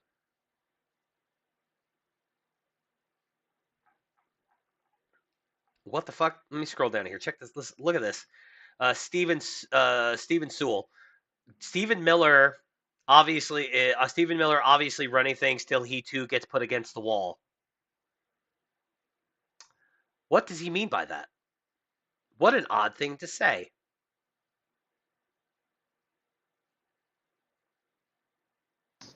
What? Stephen Miller, what? Stephen Miller obviously running things till he too gets put against the wall. Is that Why would Stephen Miller be put against the wall? Maybe this Stephen Sewell guy is like a Sewell, or I don't know, Sewell, whatever. Sewell. Maybe he's like LARPing. He's doing that whole communist LARP where, everybody gets the wall. Liberals get the wall too, that kind of thing. Yeah, that's only that only happens on the left because they're all retarded. Like what? Yeah. What? Why would Stephen Miller be put on the wall? Like these people are fucking stupid, dude. Yeah, no, they are. Anyway, last story, and then we're gonna call it a day. This one actually went pretty good. We're gonna end up being 2 hours and 40 minutes. Pretty longest one we've done in a while. Supreme Court okays Tennessee's ban on gender-affirming care for kids, a setback for transgender rights. So, of course, AP is going to frame it as a bad thing, but this is good news. No more. What? Again. Why is access to other people's kids being restricted and a setback for transgender rights? What an odd thing to say. Once again, the Bart Simpson meme. What an odd thing to say. Yeah, like if you are here's the thing. Do you ever notice that you have like right-wing commentators, the Matt Walshes of the world, who genuinely want to see all transgender stuff, even for adults, banned. And considering the excesses of the community, I get where that's coming from to a degree. But but when you actually listen to the legislators, they're always pretty clear that they don't want this stuff being done to children. Like, if you want to go out there, if you're 18, 19, 20 years old and you want to transition, do you, boo. Like, you want to fuck your body up with hormones? Like, no, we're not trying to stop you, but you're not doing this shit to children. And I think that's something that most people can get behind. It's like, look, if you're a fucking grown-ass adult, even if it disgusts me, if you're just going to fuck yourself up, then fine, whatever. Just shut the fuck up. Yeah, I mean, yeah, But like, if you're I'm going of to the mind that you're not supposed to be able to do this to yourself until you're at least 25. But, you know, I'm on the more sort of on the more extreme end of this case. Yeah, but if you're going to foist this shit upon children, that's a hard no. Mm-hmm. All right, there are thousands of Chloe Coles out there, and that number is growing every day. All these Zoomers who are now in their mid-20s going, wait a minute, I'm not trans, I'm just gay. Or wait a minute, I'm not trans, full stop, like Chloe Cole. Yeah. Like Chloe Cole thought she was a boy, and now she's just a girl. Like, I don't even think she's a lesbian. Damaged girl now. Well, yeah, but I don't even think she's a lesbian. Yeah, I know she had a double mastectomy, but I mean, I don't even think she's a lesbian. Is what I'm saying. I think she's straight. Mm-hmm. No, I mean, not only the double mastectomy, but like I think from the interview she did with the Daily Wire like a couple of years back, I think like she's forever gonna have trouble, if ever gonna be able to have kids. Yeah, she's probably never gonna have children, unfortunately. Yeah. So. And it's kind of heartbreaker too, because even despite like the hormones that she took for years, like she's still a pretty girl. Like imagine what she would have been if she didn't have all the hormones of the double mastectomy. Yeah. Like I feel really bad for her. Would, by the way. Just saying, Chloe Cole, I'm down for it. Just look, reach out. Look, I'm sure you got suitors. I'm just saying, go for Palpatine. Does not care. Go for. Look, you didn't have bottom surgery. We could still make this work. I don't want kids anyway. All right, fucking, you disgust me sometimes. What's this? Come on, it's not even close to the most disgusting thing I've ever said. At least she's not black. Yes, but still, disgusting. Anyway, this shit is fucking. This is one of the things that just again makes my blood boil. But yeah, no, SCOTUS did it good. SCOTUS did it good. The Supreme Court on Wednesday upheld Tennessee's ban on gender-affirming care for transgender minors. A jolting setback for transgender rights. Oh, Project VO Pod. He said this nigga talking about me because, since I've been on this pod a bunch of times, he's heard me say would for, all kinds of women. Like, he knows. Jake gets it. Yeah, and by the way, liar's as bad as I am. Don't let him fool you. His standards are as low as mine. Lies and slander. He draws the line at black chicks. That's literally the only difference between us. Well, no, I think we both have a hard stop on like morbidly obese chicks. Well, sure, yeah. Anyway, the justices 6-3 decision. So of course, Roberts and the 5. Roberts and the down 6-3. Yeah.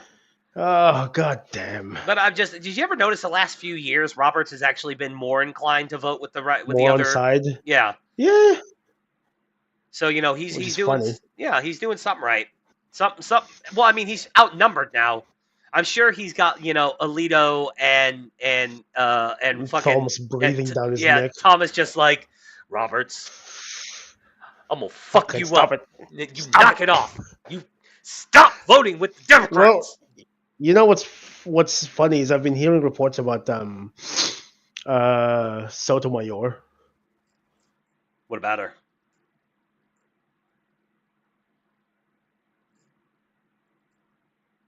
Hello. Hello? Yeah. Did you cut out? No, I'm right here. I don't know whether you did or not. I thought you cut out there for a second. But anyway, what did you say? Sotomayor or something? Yeah, I've been hearing reports that Sotomayor's health is failing. Oh God, no. Because she is such a fat fuck. Right? Like, dude, imagine if Trump gets his what 4th pick? Jesus H. On Christ. his 2nd term. Imagine the meltdown. Holy shit.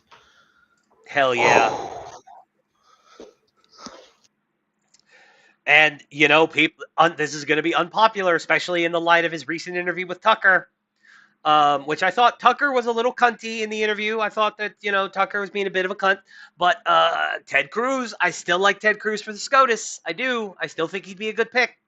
I think he'd vote the right way on most of these things. Also, if you think that if you're one of those people who thinks that Ted Cruz is still too much of a war hawk, and I'm sympathetic to that, I don't disagree. Getting him out of the Senate and putting him in SCOTUS would basically remove his ability to vote to send us to war with any country, let alone Iran.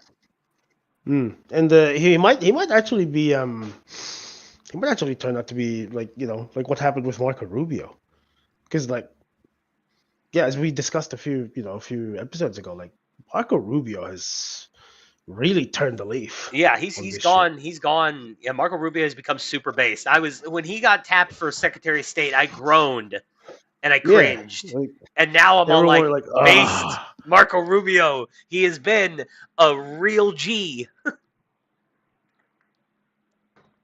He has really stepped up to the plate. But again, I can't remember who said this. So somebody said that Marco Rubio, like, even though he ran for president, he tried to be president, but like, he's a bit of a follower. And that's not necessarily say anything bad about Marco Rubio necessarily, but it was more like a kind of like, he doesn't have to be leader. Like, if you could put him in a position of authority beneath a more powerful leader, that he's like, if you basically assuage his ego enough, he will happily just fall in line and do whatever you want him to. I don't know. I can't remember who I heard describe him like that, but I'm just like, look what's happened. He got made Secretary of State, and now he's basically just done whatever Trump wants. And it's all been good. Like, I don't think Marco Rubio's done anything so far that I've actually just like, no, a bad Rubio. Yeah, I can't pinpoint anything either. And like all the times that they pull him up in Congress, try to, you know, hamstring him. Yep. He's basically turned around and said, you know, I can't remember the guy's name, but there was a guy who was asking him questions like, oh, you know, oh, you're this and you're this and this and this.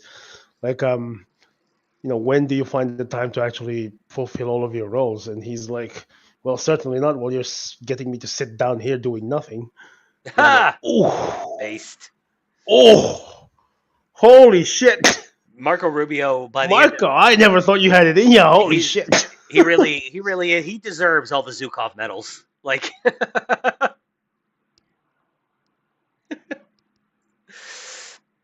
anyway, the Justice's 6-3 decision in a case from Tennessee effectively protects from legal challenges many efforts by President Donald Trump's Republican administration and state governments to roll back protections for transgender people. Another 26 states have similar laws to Tennessee's. And of course, this sets the precedent. So if it's protected for Tennessee, it'll eventually spread to all the other states where this stuff is made illegal.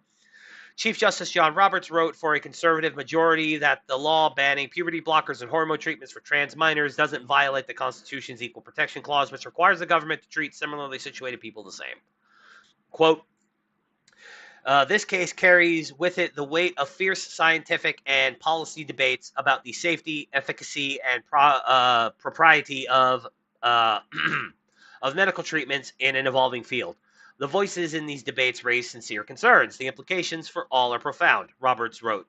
The Equal Protection Clause does not resolve these disagreements, nor does it afford us license to decide them as we see best.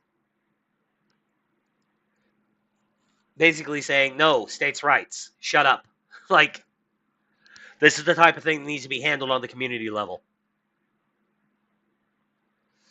But maybe not even necessarily, because I don't think Californians should be allowed to do this to their children necessarily. Oh, yeah, you see what I mean? You know, she's not that fat. No, but look at her photos when she look at her official, like, inauguration photo. Yeah. And look at her now. I'm sure, yeah, she's probably gained a lot of weight. No, it's not just that. She looks unhealthy. Like, just,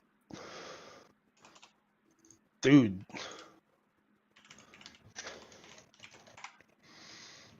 I'm looking it up right now. God damn, yeah.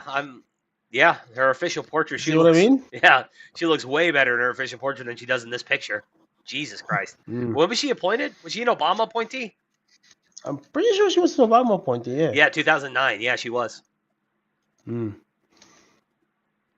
Wow.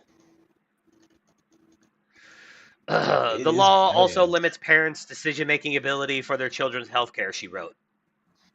Oh, sorry, my bad. I skipped a paragraph. In a dissent from the court's 3 liberal justices that she summarized aloud in the courtroom, Justice Sonia Sotomayor wrote, quote, by retreating from meaningful judicial review exactly where it matters most, the court abandons transgender children and their families to political whims. In sadness, I dissent. The law also limits parents' decision-making ability for their children's health care. Listen, if you believe as a parent that the best thing for your 8-year-old is to put them on puberty blockers, knowing, failed, dude. Yeah, and not only that, but here's the thing. Let's go ahead and say, let's grant the trans thing. Let's go ahead and say, fine, bitch, you're trans. Fine. You do realize that if you put them on puberty blockers and you don't allow their genitals to fully develop, then it actually makes the bottom surgery later in life way harder. Way harder, yeah. So give them the opportunity. Yeah, give them the opportunity to grow out of it. And if then by the time they're 20 years old, if they're still insisting, no, I need the bottom surgery, well, then they can do it on their own. And you can give them emotional and moral support as a parent, and rather than like take your 8-year-old and give them puberty blockers so that their balls won't drop.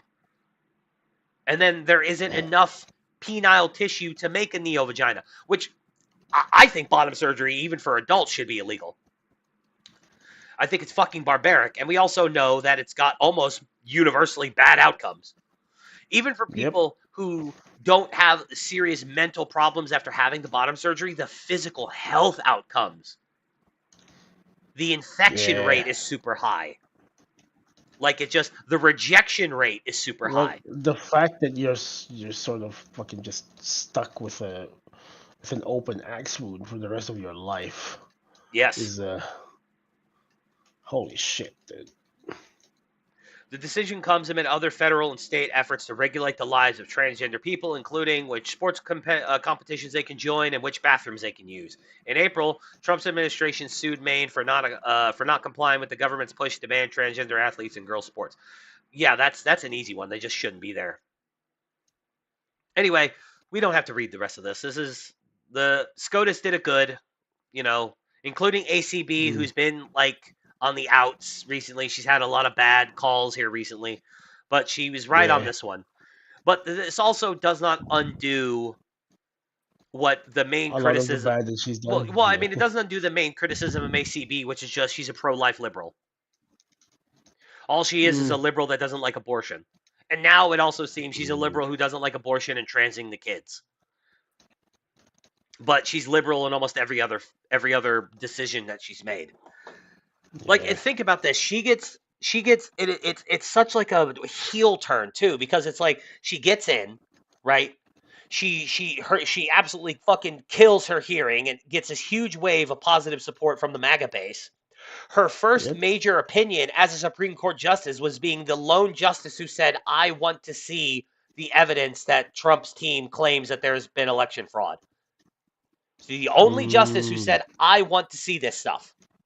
She was the only dissenting justice, and we thought she's one of the good ones. And then she just, everything after that has just been fuck up after fuck up after fuck up. Yep. Unfortunately. It is very unfortunate. But yeah, no, that was a week. Like, I don't think this is the fall of MAGA. I don't think the MAGA coalition is going to fracture. I don't think we're going to go hot in Iran. We're not going to have boots on the ground. I don't think we're going to blow anything up. Trump is walking back the immigration stuff. So I think we're going to do okay. I think we're going to be fine. I think MAGA's going to truck along. I think, like, the Juicebergs are just going to Juiceberg, and then the news cycle's going to just carry on with other things. Like, hopefully, I can only hope that Israel, whatever the goal here is, if it's regime change, whatever, I hope that they get it done and they get it done quickly. Like, I hope they drive the leaders out of Iran, Just and get it over and done with. and then they just back off and they say, okay, fine, Iranian people, now it's up to you, and then the Iranians can do whatever the hell they want. But then we don't have to worry about them doing serious retaliation because their entire military infrastructure has been crippled, at least for like the next decade. So, but we'll see. We'll see what happens. I got but like like we're driving close to an edge, but I don't think we're driving off the edge yet. I'm confident in Donald Trump. I voted for him specifically because I trust him, and I trust him to get us through this mostly unscathed. So, make America great again. See. Yeah. But yeah, no, that's an episode. So yeah. Yeah, cool. Me too, Jake. Me too. But anyway, yeah, no, that's I guess we can call it there probably. Yeah, no, anything you want to add before we go?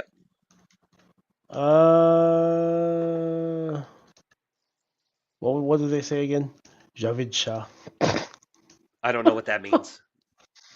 Apparently it's Iranian for "Long live the king." Yeah, long live the Shah. Get the Shah back in power. Pretty soon we're gonna put the Shah back in. It's gonna be great.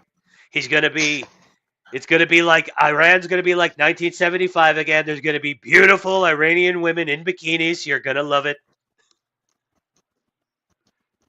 Oh, please God, yes. I know, right? No, seriously, Dude, if you go back and you look at those pictures, like those Iranian chicks are hot, dude. Have you seen? I was about to say, like, have you seen the? This is gonna sound really horrible, but have you seen the crown, the princesses of Iran? I've only seen the oldest one, the current heiress or whatever.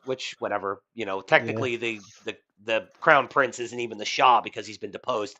But yeah, no, his oldest daughter, yeah, she's pretty good looking. Yeah. Yep. No, wood. Yep. But yeah, it's like Iranian beaches. I'm gonna have Trump Tower Tehran. You're gonna love it. But all right, we'll see you cunts next week.